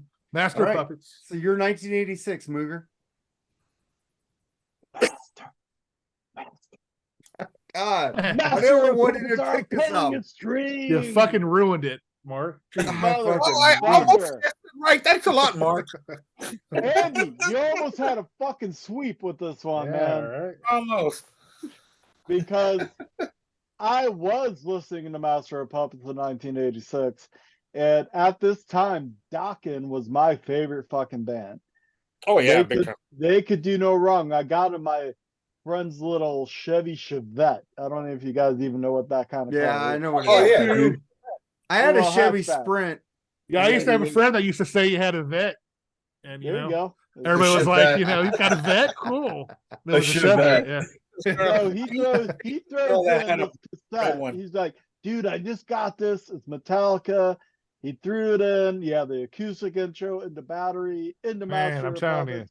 And then I was like, what the fuck did I just hear? Exactly. What the fuck did It I was an just hear? assault of the senses, man. Yeah, And to he me, needed too. money, Yeah. so I bought Kill 'Em All, Ride Lightning, and Puppets for $9. All three of those Damn. cassettes. $3 a piece. And then side one finishes with Sanitarium. You're like, damn, man, that was awesome. You flip it. Disposable Heroes. Oh my god, is this ever gonna Dude. stop? And Mark, I get it, man. You were on one to pick things you were listening to. I was definitely listening to Slippery and Wet, but then Because my next all these years are you hard said for it me, was going to dude. be Master of Puppets. I could have picked mostly all this whole thing Rush. I know. Mechanical Resonance. That's an amazing. Dude, you know how much I love Tesla? Oof. You know how much I love Tesla. And I there's a know you band I picked over Tesla, and that fucking pisses me off. So, That's tough, yeah. but it's a hard pick. But I guess Andy, Jerry, Al, and myself saw the mastery in Masters. So. I think me and See what I Andy did there? might agree at 1987. I'm not sure, but what's your 1987, Andy? I think it might all of us will have this one too, I think, maybe. Mine 1987 should go across the board. Yeah, I think so too. It worked Yeah. last time. All five of us. It might. There is no other It might. album that changed the world, changed hard rock, Appetite for Destruction, 1987. Come on. Every track on here. This was Boston for hard rock. Every track we know word for word. Every song was almost on the radio. Let's go through each classic song. Welcome to the Jungle. It's so easy. Night Train, Out to Get Me, Mr. Brownstone, Paradise City. Flip it over. You hear the horrible tale of Michelle. Oh my god, dude. So great. I'm thinking about you, sweet child of mine. You're crazy. Anything goes. And it ends with a fucking powerful Rocky Queen. Come on. Great. Yeah, in my stuff. opinion, Welcome to the Jungle is the weakest tune on there, actually. Yeah. In my opinion. Great Yeah. stuff. It's man. so It was- easy. And if dude. that's I the love weakest that fucking tune, that's better than some people's best. Well, tune. no, right. I shouldn't say weak. I would say the lesser. I don't. Well, you know what I mean. I'm actually agreeing with you on that. Because I didn't like But- Welcome to the Jungle when it came out. I didn't like them until I heard their other stuff. So I saw this video, Welcome to the Jungle, for my 1987, like before the album came out. And I used to frequent Tower Records in West Covina, and they had this board where they said what albums are coming out. I saw Guns N' Roses' Appetite for Destruction. And then they had a magazine Pulse, and I could get the regular cop, the one you had, or the one with the fucking, the robot fucking raping a chick. I got the cassette with that one and Helix Wild in the Streets on that day. This album fucking rules, and this is what pisses me off. I picked a Guns N' Roses album and didn't fucking pick a Tesla album. I fucking love Tesla. Way better than Guns N' Roses, but you can't deny Appetite for Destruction in 1987. That is just a fucking beast. Fucking Yeah, but great there's album. no Tesla album released in '87. Huh? There was no Tesla album released in '87. No, but in '86, I picked, instead of Mechanical Resonance, I picked Bon Jovi because I was Okay. listening to that more than Tesla Mechanical Resonance. But I picked a Guns N' Roses album and didn't pick a fucking Tesla album. And there's lots of good Tesla albums after this. Okay. Yeah. Got what you're saying, But I yeah. can't deny Tesla, Guns N' Roses is better than Tesla on this one album. Anything Tesla did. But everything after Tesla beats them to me. So I can't deny Appetite for Destruction. Al, what's your 87? I'm the one that's next. Yeah, you're next because you moved. So I got a new thing. I think I'm gonna end up ruining this one, dude. Oh, Because I'm going to Cult Electric. Oh, that's a good one. Because that album, like, that's from my introduction to the Cult. I'm not saying, dude, listen, I love Appetite, dude. I mean, I'd be an idiot. That was my number 2, dude. I'm actually not trying to be contrarian here. Like, when I got into Appetite was actually kind of when it got big in '88. I mean, '87 was when it was released. I mean, they kind of went supernova in '88 with it. Right. Yeah. So it was like '88 was when I was really listening to it. But I was listening to Cult Electric a lot, man. When I got that album, dude, I was like, damn, like, you know, and I didn't even know about like the Cult Love. Like, I didn't know that they changed from kind of like a gothic kind of hard rock gothic thing into like AC/DC. Like, you know, Yeah. Rick Rubin came in and kind of turned them around. Like, this is kind of like what AC/DC should have been sounding like in the '80s, I guess mid '80s, you know. But I mean, this album kicks ass, dude. I just can't deny it because I was playing the shit out of this album, dude. You know, I know, like, you know, now you guys are talking about Appetite. I mean, it's tough to deny that one, but I didn't pick it, man. I picked the Cult Electric, so Electric, yeah. love I got that that. album. Man. I should hear that very soon. Mooger, what's your pick? Well, Sorry. I'm gonna have to go with Appetite as well. One of my other perfect records. I mean, there are several I could cite. You know, but full disclosure, I know Paradise City is a good song. It's a solid song. It's a good pop song. Got way too much radio airplay. Yeah. Is it a bad song, or am I just tired of it? You can be tired of it. That makes sense. I mean, I think it's a fantastic track. it is. It's a great song. If I got to go a perfect record, meaning a record I don't skip a track on, I will skip Paradise City. Oh, really? You skip it, huh? Interesting. So I here's would, the I Cult. would Yours. skip that song because it's so ingrained in my head. But every other song on that record, I would not skip at all. And I remember hearing I don't know if you guys remember a radio show, syndicated radio show called Metal Shop. Yeah, I remember it. Yep. And so Metal Shop, God, dude, this had to be a year before the record broke. And they played Welcome to the Jungle. And I was like, well, that sounds kind of like an AC/DC, kind of rough vocal. Welcome to the jungle. You know, I'm like, okay, what's this?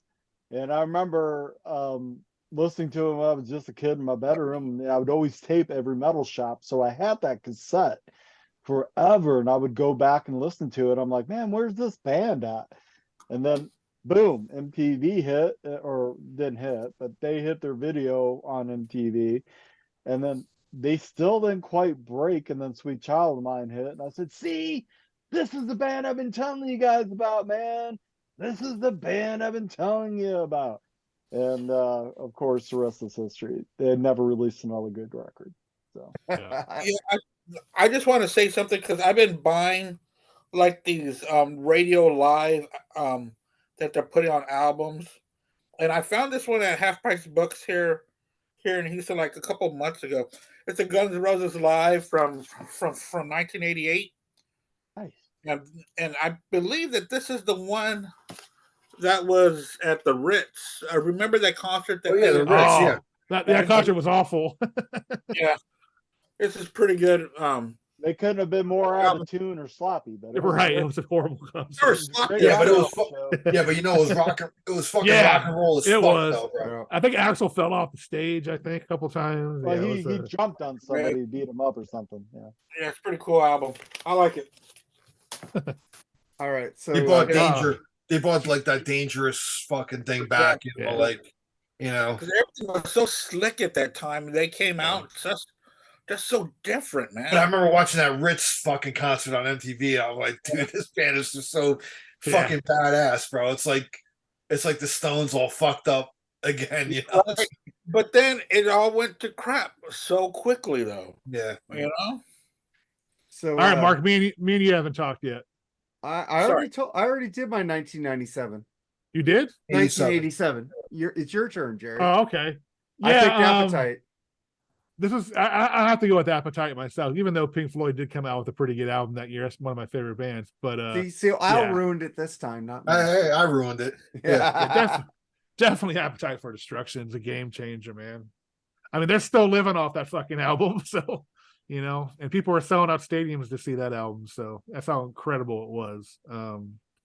Yeah, I remember that concert. It brought back memories, man. The fucking seeing that. I remember them saying Axl and Slash apologizing before they actually showed it for the first time. Like, we're sorry about this. I remember that on MTV. That was kind of funny, actually. So yeah, it was a pretty bad show. But Al said that's rock and roll, man. So you know, cool. And that's definitely the best album of '87. All right, 88, Andy. 88. I remember 1986. We took a school trip from Corpus Christi, Texas, where I went to school, and we went to the Alamo in San Antonio. And that's when I first heard my first rap album. It was Public Enemy, Yo Bum Rush the Show.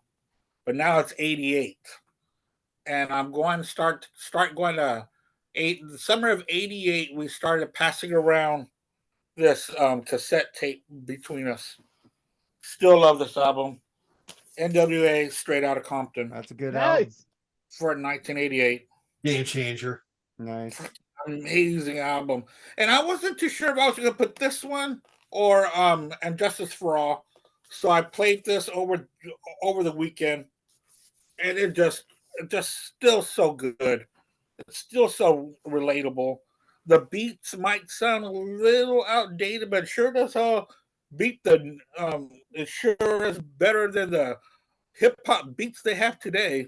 I don't know what the hell it is today, but dude, with just Dr. Dre and DJ Yella, it's amazing, dude. Badass. So NWA, Straight Outta Compton. Yeah, my 1988, that's a great album, but 1988, my friend got me into freaking Metallica with Kill 'Em All. He gave me that CD and let me borrow it. And then the first album I waited for from them was Injustice for All. So I got that album. I saw the one video, fucking grabbed that album. So that's my favorite album in 1988. Metallica made me that and Kill 'Em All made me a lifelong Metallica fan. I know Load and Reload, we did reviews on that in Freeform, and I didn't like them. So there you go. So I think I like more of Lulu joking, but that's my 1988. So what's your 1988, Jerry? 1988 is God, I love this fucking album, dude. It's one of my favorite albums of all time. Gotta go with Cinderella's Long Cold Winter, man. I knew. No, fucking great album, dude, man. Coming Home, Don't Know What You Got Till It's Gone, Gypsy Road, The Last Mile, all kinds of Bad Seamstress Blues. Yeah, Long Cold Winter. Just fucking great Tom album. Kiefer. Tom Kiefer fucking was just amazing vocally on that album. And it's definitely a top 20 album in my opinion. It still sounds fucking awesome to the date. So yeah. I remember when my mom took me to Tower Records to go buy that CD, Long Cold Winter, and I had like a boom box.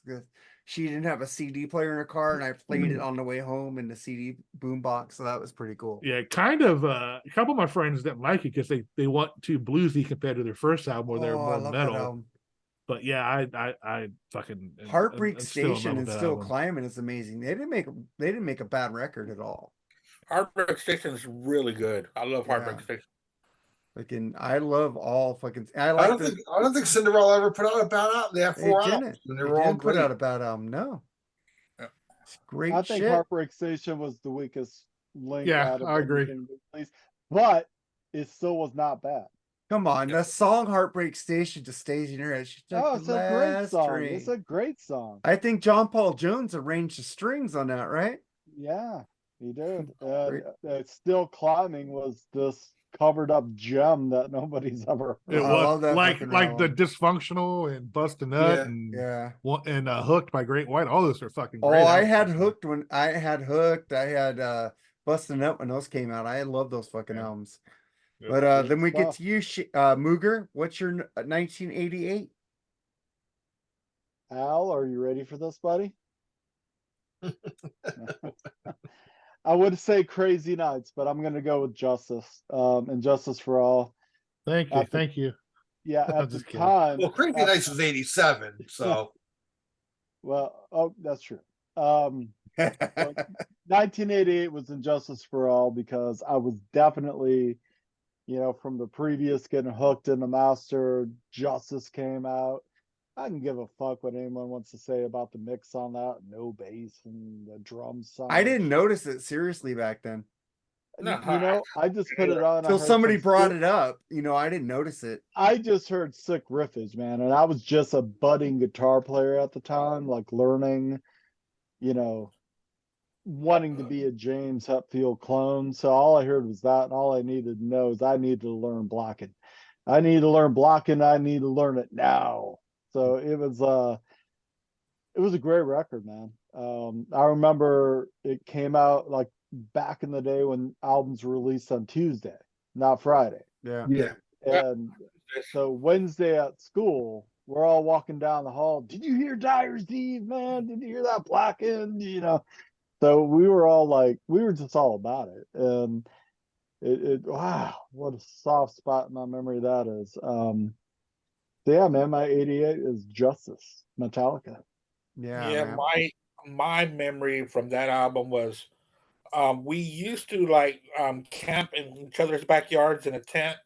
I remember when that cassette came out, and my buddy Randy Smart brought a boombox with him, and we played man just for all freaking night. Also, I learned how to smoke cigarettes that night too. Ah. Yeah. Okay. We right. stole. What's We your stole someone's grandma's Benson and Hedges. Benson and Hedges. Oh yeah. You smoked menthols? Yeah. Oh god. Oh, I tried one cigarette. Give me some weed. Nah, Salem were the worst menthols ever, man. Those things would fucking make you puke. Cool, yeah. I only smoked a half a cigarette, and I was a Marlboro Light smoker in my smoking years, man. Of course you I was were. Marlboro Lights and Marlboro when they came out with that special blend. Yeah, I started out red, then I went to light. I remember when my friend used to collect those Marble Miles, and you get that big old NASCAR jacket. Yeah. It's like, yeah. And people would wear those to school. They would wear Marlboro t-shirts. Yeah, if you got like 10 billion tickets, you'd get a pool table. It's like you'd be dead from lung cancer before the time you'd collect enough to get that pool table. Yeah. All right, Al, what's your 88? So in 88, it's a lot of great albums released in that year, but there was one album that really I had gotten into hip hop a couple years before, but by 88, it was really infiltrating. I was really getting into hip hop as well. And I got to go with Public Enemy. It takes a nation of millions to hold us back. Because I just love Chuck D. I loved his lyrics. I loved his delivery. I loved the tone of his voice. I mean, the guy was just, to me, they were like a heavy metal, but in hip hop. I mean, it was just like they were just so hard and like, they were extreme in their genre. You know what I mean? Like nobody was like touching on these subjects, man, like he was, bro. And I don't know. That album, man, I just listened to, I would go to house parties and that would get played and, and bring the noise and, fucking Black Steel and an Hour of Chaos and like Show 'Em What You Got. And I don't know, dude. I was just like, I love that album, man. And I got to pick a hip hop album because I was really into hip hop at the time too, as a metalhead. And a lot of the metalheads in my high school, man, they loved that album too. They really like were into Public Enemy and shit. So So I'm going with 88. Fucking It Takes a Nation of Millions to Hold Us Back by Public Enemy. There's a lot of parallels, by the way, between that kind of hip hop and metal, or Yeah. even hard rock. I mean, it had the same attitude. It was just coming from maybe a different disposition, you know. Same thing It with just NWA, man. Like, yeah, straight out yeah, of Compton. absolutely, Andy. That was a great pick because I mean, all the attitude was there. I listened to the same shit. All Yeah. my friends who were equally into Metallica were into NWA and Public Enemy, and when you it had kind all- of just put away the stereotype and just like, what's the attitude doesn't speak to you, Yeah. you know, and it for a lot of people it did. So that's not a rare occurrence, man. That, No, Yeah, dude. and I had a lot to do with the vocal delivery on both of them. They were hard, they were fast. I mean, they were just so good, Yeah. and they meant so much. These lyrics by both Public Enemy and NWA, and that Yeah, led Chuck to D. a lot of Chuck stuff. D was the man, bro. I mean, I loved his delivery. I loved his lyrics.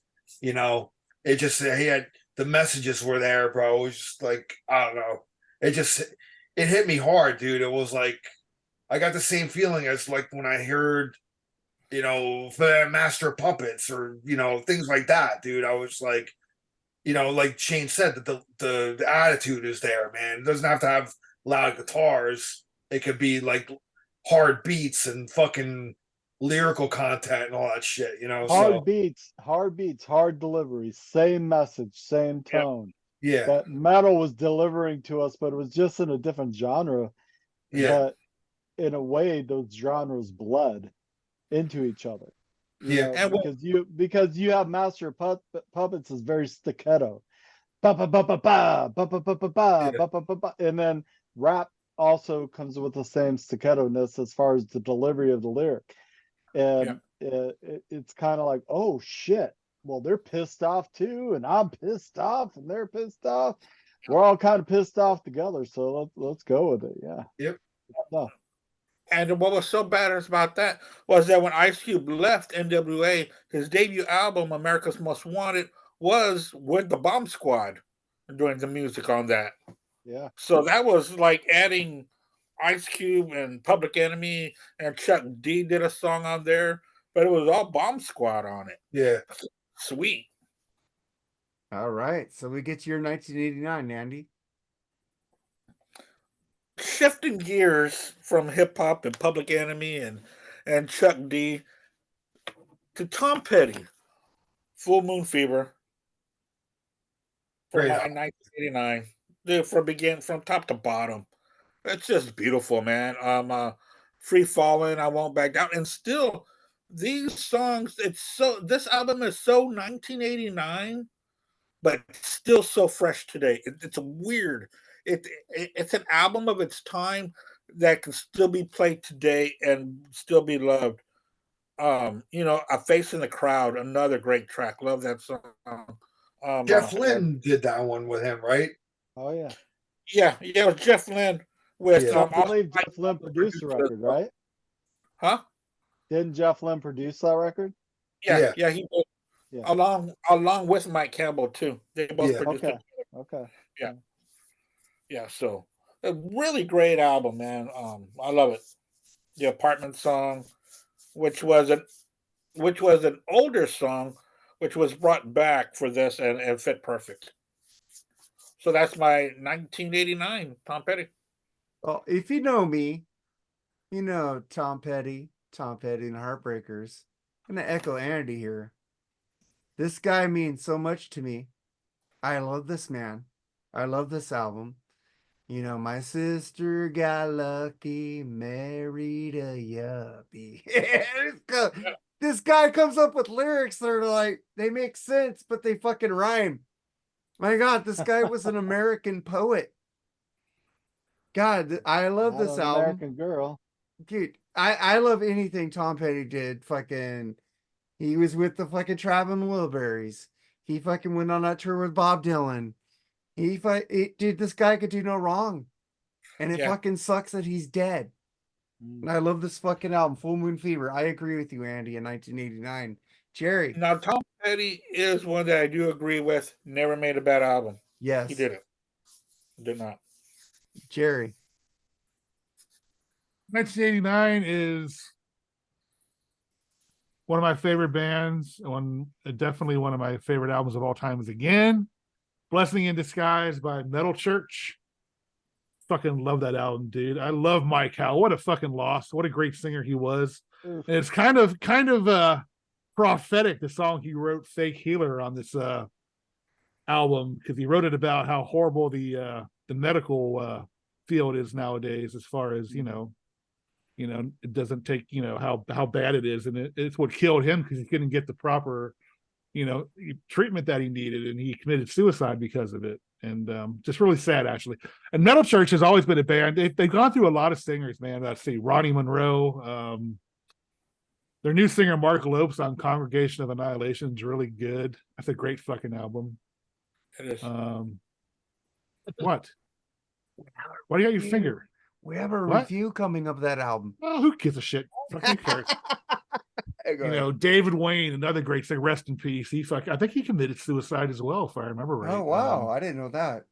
I don't know. It was a car accident, something, but he's dead, unfortunately. Another great singer, and just constant, great metal through the years. Kurt Vanderhoot, man, is a great fucking metal writer and guitar player. I love that band, but this is my favorite by them. And the Human Factor, the one afterwards, is my second favorite. Just amazing, fucking great albums, great fucking albums. You got me into that band when we reviewed, man. It's fucking great. Mike Howell's a great singer. So I couldn't have picked that because I wasn't into that back then. I just barely got into Metal Church. So, well, I mean, Badlands was all over Headbangers Ball. Badlands could have been their pick too. But I got to take Tom Petty over to Badlands. But what's your 1989 Mooger? I'm gonna go with the band that, like I said, I was kind of like budding as a guitar player in this time as a sophomore in high school. MTV was on heavy rotation. I don't know if any of you are gonna like this, but I am not sorry. But Bang Tango Psycho Cafe. That's a good album. I like that album. Yeah. I'm with Tim Breen. That album rules. Yes, it was like a crazy... Dancing on Coals is good too. God, I remember getting nothing but fucking Bang Tango posts for like 3 weeks by him. I remember that. Yeah, well, someone like you just did touch something in me that I was like, I'm gonna have to learn that lick. I'm gonna have to learn that. Wrap Your Wings is a fucking great song too. What's that? Wrap Your Wings on that album. Oh, there's so many. Attack of Life, great fucking album. Someone Like You. I love that band. I like pretty much everything they released. It was like, if I'm picking albums that are important to me, that was a very important record to me, because it was starting to open my eyes to a lot of different things. I was coming off of Just the Ozzy and the Kiss and which are all great bands, Judas Priest, and I was kind of coming off of that, like experiencing, oh, who's this and who's that, and oh, this is something different. And it was just a time when music was starting to change. 89 was it was a pivotal year for music changing. Oh yeah. And we're kind of moving out of the complete glam into a little bit of maybe a little harder edge, into maybe a little more experimental. And so for me, and I know it's not a popular choice, but it's Bang Tango Psycho Cafe was very important to me in 1989. I love that album. Al, what's your 1989? My 1989 pick. Now this album, I'm still staying in the hip hop genre. I always consider this album as the Sgt. Pepper of hip hop. I always call it that. It's the musical kind of coloring and layering this album has is just incredible. An album like this could never be made today because it would cost millions of dollars to try to clear every sample. But when the Dust Brothers came in with the Beastie Boys, man, did Cole's Boutique, Great it was album. it was an album that was misunderstood at the time. It was a flop. All I right. bought it. I had it on cassette. I bought the CD on a day of release, and people were expecting a License to Ill Part 2, and they did a complete 180 from that and did this layered, like, I mean, no hip hop group was layering samples on top of each other. Like when you listen to this album to this day, you can always still pick something out of there you've never heard before. That's a mark of like a great album to me.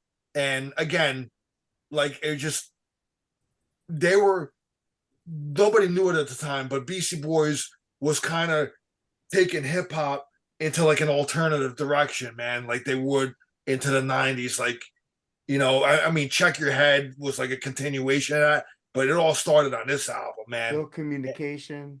Yeah. But this album they started playing instruments again on this album, their instruments and stuff, and But looking Al, at the barrel of a say gun. that you can still pick things out from that album you hadn't heard Exactly. till then. That album rules, Now dude. hear it all over the place. You hear it. Everybody said, "Holy shit, what did they just do?" That's where we need to be going. And That's an album I want to review. You heard so many other bands do what they were doing on that record. That's an album I've been wanting to review on Freeform forever. Let's do What, it. Paul's Boutique? Yeah, I fucking love that album. Yeah, dude. I mean, to me, I mean, it's one of the greatest hip hop albums of all time, dude. And it just cemented Beastie Boys' longevity, because I think if they would have came out with a License to Ill Part 2, I think their career would have been fucking over. They would have been labeled as a novelty act and whatever. But the fact that they completely reinvented themselves, man, but nobody got it at the time, and it's now revered as like this great hip hop album. But at the time, man, people were scratching their heads like, this is not really what I want to hear from the Beastie Boys. I want to hear where's the fight for your right to party and all that, stuff like that. And I think why Rush fans understand change. Right? But anyway, like yeah, so this is my 1989 pick. I mean, I love this album so much. I can still put it in this I can still pull it up and play it to this day, and it just fucking sounds fresh, dude. And Beastie Boys are just legends, man. They cemented themselves as, to me, again, they had that foresight to meld kind of like that alternative and hip hop that a lot of fucking bands in the 90s would go towards, and Beck. Yeah. Beck. Yeah. So yeah, that's my pick, man. Yeah, but I think Beck modeled himself out after that. Yeah, definitely. Too. Definitely Beck. So what's your 1990, Andy? My 1990, it's in the larger case over there. I didn't pull it out, but it's going to be Black Crowes, Shake Your Moneymaker for 1990. Great album, man. Yeah, it's fantastic, man. The ballads, the Southern rock blues, Southern rock songs. They took a Otis Redding song and made it their own. Nobody better. can do that. Nobody can do that, but they sure so did. It's just a great album, man. And they will better that with Southern Music Harmony and blah blah blah. I forgot the rest of that album. And then we've spoken and about Musical Companion. Yeah, that's a great album. We've spoken about Amorica at length before. I forgot what that was about. That was it was Amorica versus Stone Temple Pilots. Yeah, Amorica won, didn't it? Yeah. Yeah, Amorica won. I think it was purple, right? Yeah, purple. Yeah. But yeah, that's my number. That's my 1990. It's going to be Black Crowes, Shake Your Moneymaker. Why are we like echoing each other lately, Andy? It's like 1990 Black Crowes, Shake Your Moneymaker. I fucking love this band. It's like Tom Petty. Did you pick Injustice for All also? No, I did not. Okay, so we echoed each other. Well, Guns N' Roses, right? Guns N' Roses, Tom Petty, and now the Black Crowes. So fucking this album rules. What else can I say about it? Hard to handle. Videos were all over MTV. The band was different than what was coming out at the time. They were like classic rock when there was no classic rock in 1990. They fucking brought the Southern tinge back. That fucking album is a I landmark mean, they were like a album. throwback to like the 70s, Yeah. man. Throwback. Rolling Stones, Aerosmith, The like Faces. Faces. It sounded It was fresh. different. It was different because nobody heard this in years. This Yeah. album was a landmark album to me. Jerry, 1990, man. Take Your Money Maker by the Black Crowes, man. I mean, come Wow. on now. A great fucking album that is, man. Jealous Again, Twice as Hard. I mean, Seeing Things. She Talks to Angels, man. I mean, what a fucking Things. great tune that is, man. Seeing Things for the First Time, Strutting Blues. They're just all kinds of great, catchy fucking bluesy tunes, man. I love that fucking, I love that band, dude. I always have, man. They were just always had a coolness about the Robinson Brothers, always had this real fucking cool stage presence. You know, Jeff Cease was a great guitar player. I think this is the only album he did, I think, with them. Yeah, it's the only But one. they have fucking great leads on this album too. Were just incredible. But yeah, But Chris Robinson's vocals, damn. yeah, Yeah. I'm telling you, dude. Still I mean, today. Yeah. Love it. So what's your 1990, Mooger? Well, I can't deny Shake Your Moneymaker because I have that CD and it didn't leave my little CD Walkman for probably a good year. I mean, it just was always on play. However, that is not my pick. We didn't get a sweep. I'm gonna go Alice in Chains Facelift. That's a great one. Yeah, because the first time I heard We Die Young, just that opening fucking riff, the guitar tone had kind of this hollow sound to it. Once again, another song I had to learn because I got to know what he's fucking doing and what sound that's coming from. In my opinion, that is an almost, if not another perfect album that I'm just gonna listen to. From the first Sunshine. track to the end. Yeah. Oh, what a song. Sunshine. What a Fucking song. great song. Hell yeah. So yeah, I mean, people want to say it was the start of the grunge movement to wipe the 80s hair bands off the map. Well, 80s hair bands wiped themselves off the map because there was just too much repetitiveness and too many clones and too much generic fucking drivel. Fucking Alice in Chains comes out with Facelift and I'm like, okay, I'm fucking sold. Yeah, going into 1990, it just changed everything. Yeah. Changed Oh everything. yeah. 1990. But if you listen to Alice in Chains earlier stuff than that, like their demo sessions and stuff, they were kind of a hair metal band. They were kind of a poppier, kind of a hairy band, but this album just, Jerry's tone got so good, Lane's vocals got so good, the groove got so good. It was just yeah. So many good albums came out in 90, 89, 90, 91. Everything we're talking about. But if I had to want to pick one that was influential to me, this is going to be one of them. What's your 1990, Al? Fucking Mooger, man. Going with that one, bro. Facelift by Alice in Chains, man.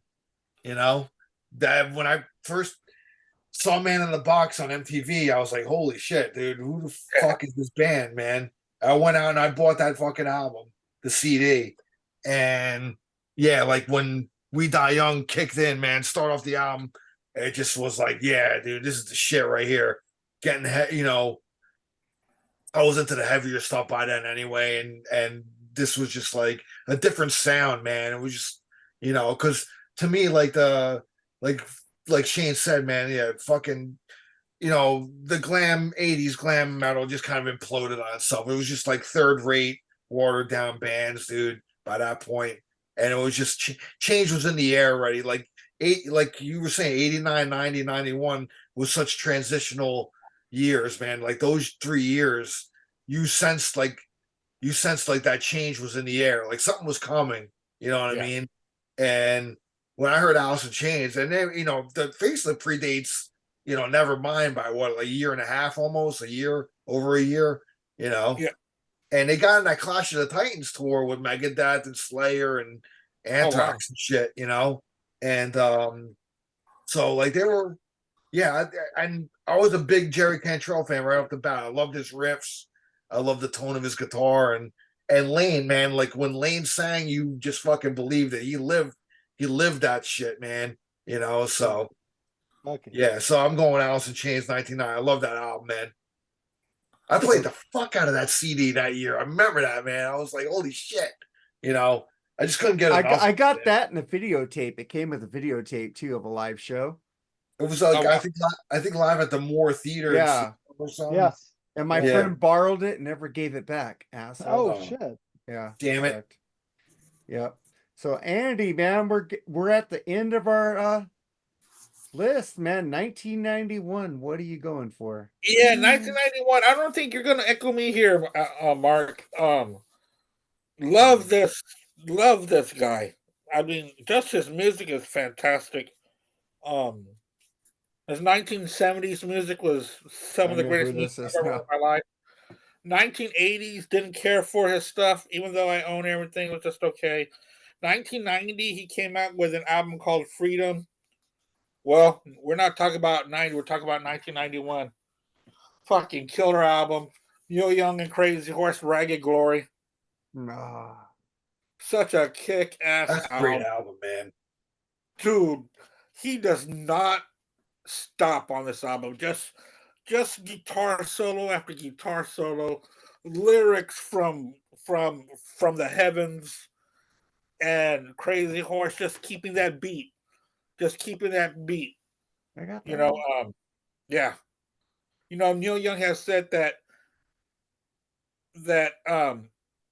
he said it's something like Crazy Horse wasn't really that good. They were great in what they did. They were great. That's why he still records with Crazy Horse to this day. Yeah. Started in '70, and they're still at it today. So Neil Young and Crazy Horse, Ragged Glory, great album. Yeah, we're not going to echo each other, even though I do love Neil Young. I have the live Rust right there on display. Yeah, I saw But that. but 1991, man, I played the fuck out of this album, and Jerry's gonna go fuck. It's got to be U2 Octung Baby.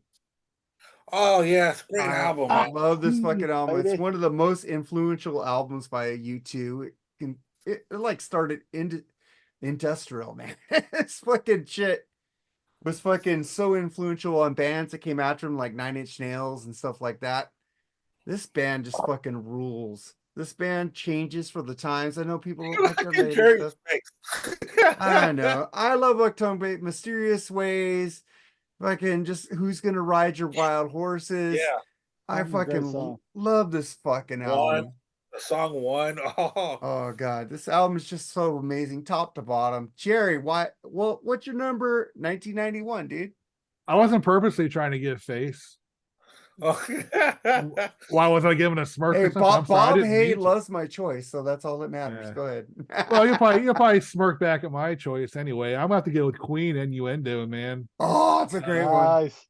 Great Dude, one. it's a fucking terrific album. It's a rocking Great album. song. It's a sad album. I mean, the title track, Headlong. Headlong was kind of a goofy tune, but it was still kind of fun. Come on, fried Uh, chicken. The Show Must Go On. I mean, what a fucking song that Dude, the is. And show must go on makes me cry every time I and hear then it. and then that video for These Are the Days of Our Lives. Every time I fucking see that video, man, I just can't watch it sometimes. Because Freddie looked bad in that video, but he did it. Yeah. So Yeah. I think he died like what 5 or 6 months after this album was released. Yeah. It's an underrated good Queen album. It's in my top 5 as far as Queen albums, man. It's a really good album, man. So anyway, that's my pick. So what's your 1991, Mooger? I can't underestimate the influence of this record, not because it's grunge, because it's just a really good fucking record. Pearl Jam 10. Ah, it's a great album. I mean, I was a little pissed off when it came out, maybe because they kind of killed my Poison, they kind of killed my Motley Crue, they kind of whatever. But holy shit, as a musician in a band, learning the songs and just really getting into it, what a great record. What a great record. Yeah. And its influence can't be underestimated as far as kind of what it, you know, it's funny. At the time you'd listen to it, you'd think it was, oh, this is a grunge record. But when you listen to it now, I don't it's- consider it. First off, it's timeless, and it sounds like, I guess, what you would call maybe classic rock. It sounds like Neil Young. Yeah, it's got Gossard all over everything. It's got, Vetter doing what Vetter does. I think a couple of different drummers played on the record as a whole, but for the most part, this thing's got a groove that's undeniable. The guitar playing's is amazing. The singing's great. The lyrics are deep, introspective. Yeah, a little dark, but we're heading into a little bit of a darker time musically. We're done with the banging the chicks in the back car, and we're thinking maybe, We're back to the Black Sabbath Doomy lyrics. yeah. And let's not forget this guy. Billy, Yeah. yeah. All right, I did not mention him, but he is always in my honorable mentions somewhere. I like Billy Ocean. He's cool. No, but a Mooger. Get out of my dreams and into my car, man. But I'm gonna have to send you. We did a show on Blackspinner. It was our favorite '90s albums by our favorite '80s bands. Okay. So I gotta send yeah. that. It's really good. Oh yeah, I think I was on that. Oh, show, first off, think. I don't get me going. I can say dog eat dog. I can go pull. I can go still climbing. I can go. So many of those bands really. And a lot of those albums were albums. picked. Yeah. I think So I picked all of those you mentioned actually. Yeah. So 1991 now. Picked. So I'll send that. 1991, yeah. As the tides were changing, I was getting into all these other fucking different bands and shit. And just like Facelift the year before, man, when I heard this album, it was like a fucking freight train running right through me, dude. And that was Bad Motorfinger by Soundgarden. Oh, it's a great album. I mean, starting off a Rusty Cage right off the bat and hearing Chris Cornell, man, it was just like, dude, where's this guy from, dude? Like his vocals just through the stratosphere. It was like he could have been in a hair metal band, but he was in it was like Robert Plant being in like fucking Black Sabbath, really kind of in a way, Young Halford. Yeah, it was just like fucking those two worlds like colliding, man. And I outshine Slaves and Bulldozers, Jesus Christ Pose. I mean, fucking just heavy, just They were the Dale's best riffs. band at that Freedom Festival in Russia. All right, what that was that year or something? No, they did that festival that they opened up for Bon Jovi, Motley Crue, and Ozzy. They were like the big opening act. Soundgarden was there? I never knew They that. were there. Soundgarden was there? I think they were there. I remember I know they opened paper up for with it. Guns N' Were Roses. they on before or after Gorky Park? They were on before Gorky Park. Gorky Park. Corky Park. Bang! But this album, man, was just like a freight train. It was just like a bulldozer, fucking just running you over, man, with the riffs and how heavy it was. And I considered them a metal band. I never considered them grunge, Them and Alice in Chains. Alice in Chains, Al. Same with Alice in Chains. Yeah, Alice in Chains. I thought they were just a hard rock band. Yeah, it seems like when bands drop that D, that top D string down, they were considered grunge back then for some reason. Yeah, well, you know listen, what I mean? man, fucking King Zex was doing that Yeah. on their first album. They Well, were look at they had Zeppelin. top Look at tuning. Zeppelin and their tunings. Yeah, dude, it's like, Yeah. and it fucking, I kicked my own ass, man, for not picking some sort of King's X album because I love that band so much, but there was just no room for that, man, But so yeah, 91 Soundgarden, Bad Motorfinger. I mean, that was an album that I played the crap out of that That's year. a good one. Yeah. So, and I got like the CD. I remember I bought the CD, and it was like this special edition CD. I had like a second bonus disc, and it was them doing like some covers on it, and they did like Stray Cat Blues by the Rolling Stones, and they did an awesome version of Into the Void by Black Sabbath, but they took the lyrics from that out and they put like some sort of lyrical, some poem that some chief of like an Indian tribe or something wrote, and they somehow Chris Cornell fit those lyrics into the music of Into the Void, man, made it work. It was really, really cool, man, the way they kind of did that. So, but anyway, man, Bad Motorfinger, man, fucking another face melter. And to me, this was just an evolution of metal, man, going into the 90s. It was just, things changing, man. And I loved it. I love change. For me, I welcomed it. But at the same time, I didn't throw out my Motley Crue records. I didn't throw out my Rat albums. I didn't, I wasn't a poser, and I just didn't. I didn't think that hair metal was fuck them. I embraced everything, bro. Because I didn't understand people just went on with what was going to be next. Yeah, and I like to listen to. Because it was weird, man. Because I didn't understand. I knew people that when this kind of music came in, they were just like, oh, fuck Motley Crue, fuck Rat. When they were listening to that shit 2 or 3 years prior, I'm like, how could you turn your back on it, dude? It's like, good music has always been good music. I don't give a crap what genre you put it into. Yeah. Because I'm always going to like what I like and get hated on or liked for what I like. I don't care. But do you know Andrew Wood and Chris Cornell were roommates, and they would have songwriting challenges? They would go into the room for the whole day, and they would come out at the end of the day, and they would who had the better song. And I gotta give props to Andrew Wood and Mother Love Bone, because I think that they were fucking amazing too. And who knows what would have happened if Andrew Wood had lived and Pearl Jam wasn't born? How different things might have been. I don't know. Because to me, Mother Love Bone kind of had Andrew Wood was kind of he had that glammy kind of look. He wanted to be a glam star. He wanted to go on tour with the Warrant.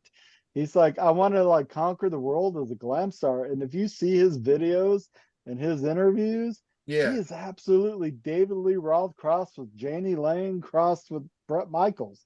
That's kind of who he was. He had a great voice and a great sense of melody. But his lyrical content was a bit different, though, man. Right. If you put on Apple compared to 10, it's night and day. But the music was almost pure, pop metal of the late 80s. Right. It really was, yeah. But we've talked about this before. These so-called grunge bands. Well, you gotta also think that Stone Gossard was a very big Kiss fan. He was a big fan of the other 80s. One's a UFO fan. He does a UFO cover band. Mike McCready. Mike McCready. Oh, McCready. UFO. I'm sorry. Yeah, Mike McCready, not Stone. It's Mike McCready. Right. All that. Yeah. He's the metal guy of the band. Yeah, but you can hear it in the solos on 10. Yeah. It's great. So, yeah. All right, man. So that was our favorite albums from 80 to 91. Andy, man, we'd like to thank you for being on the show, but pimp your shit, man. Well, first of all, I want to thank Mark and Jerry for changing the day so I can be on this. Because, of course, we always do this on Thursday. So thanks for changing it to Tuesdays for me. I really do appreciate it, because I love being on. Actually, I couldn't have been on Thursday either, man. I'm going to see Steve Miller that night. So nice. Oh, yeah. Go ahead, Andy. So tomorrow, along with my co-host Al Horta on the Blackspinner Circle, you would think that I came up with this idea, but I did not. Our guest Edwin Conestrossi said, "Hey, have you ever done Everybody Knows This Is Nowhere?" I said, "No." I go, "How do you want to do?" He said, "You choose, and I'll be on it." So we're going to rank the tracks on Everybody Knows This Is Nowhere. It's Neil Young's second album, but the debut of Crazy Horse. That'll be tomorrow on the Blackspinner Circle at 7 p.m. Central, with me and Al, my co-host, of course, with Edwin Conestrossi, and also with Will Toth will be with us as well. And Will Toth and I have had our Neil Young episodes. I think we got to do the 2000s now, but we've done extensive talks. I did the 90s Neil Young albums with you guys. I remember that. Yep. So tomorrow we do Neil Young and Crazy Horse. Everybody Knows This Is Nowhere. It's a really great album. It's wonderful. So that's what we got going on. And then Next week, Jerry and I and Kate are going to add another episode to Three Shots Down, and then another episode of Blackspinner. Now, I'm not too sure what we're going to do there. That's going to be Al's pick that week. So we'll see what's going on. But thanks for having me. I really enjoyed it, man. Yep. Yeah, Freeform Rock Podcast. Mooger Fooger is on this one. It's the live Rolling Stones album that's coming out this Friday on Freeform Rock Podcast. It's an old live album by the Stones that we did a review of. And Jerry, man, any final thoughts, brother?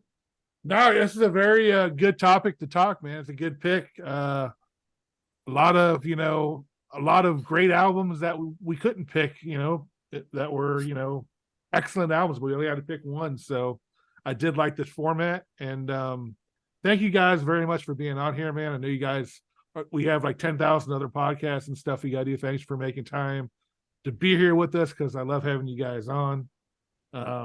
So other than that, what Andy said, we're doing another show next week on the great Sid Barrett. That's going to be fun, interesting topic to talk about.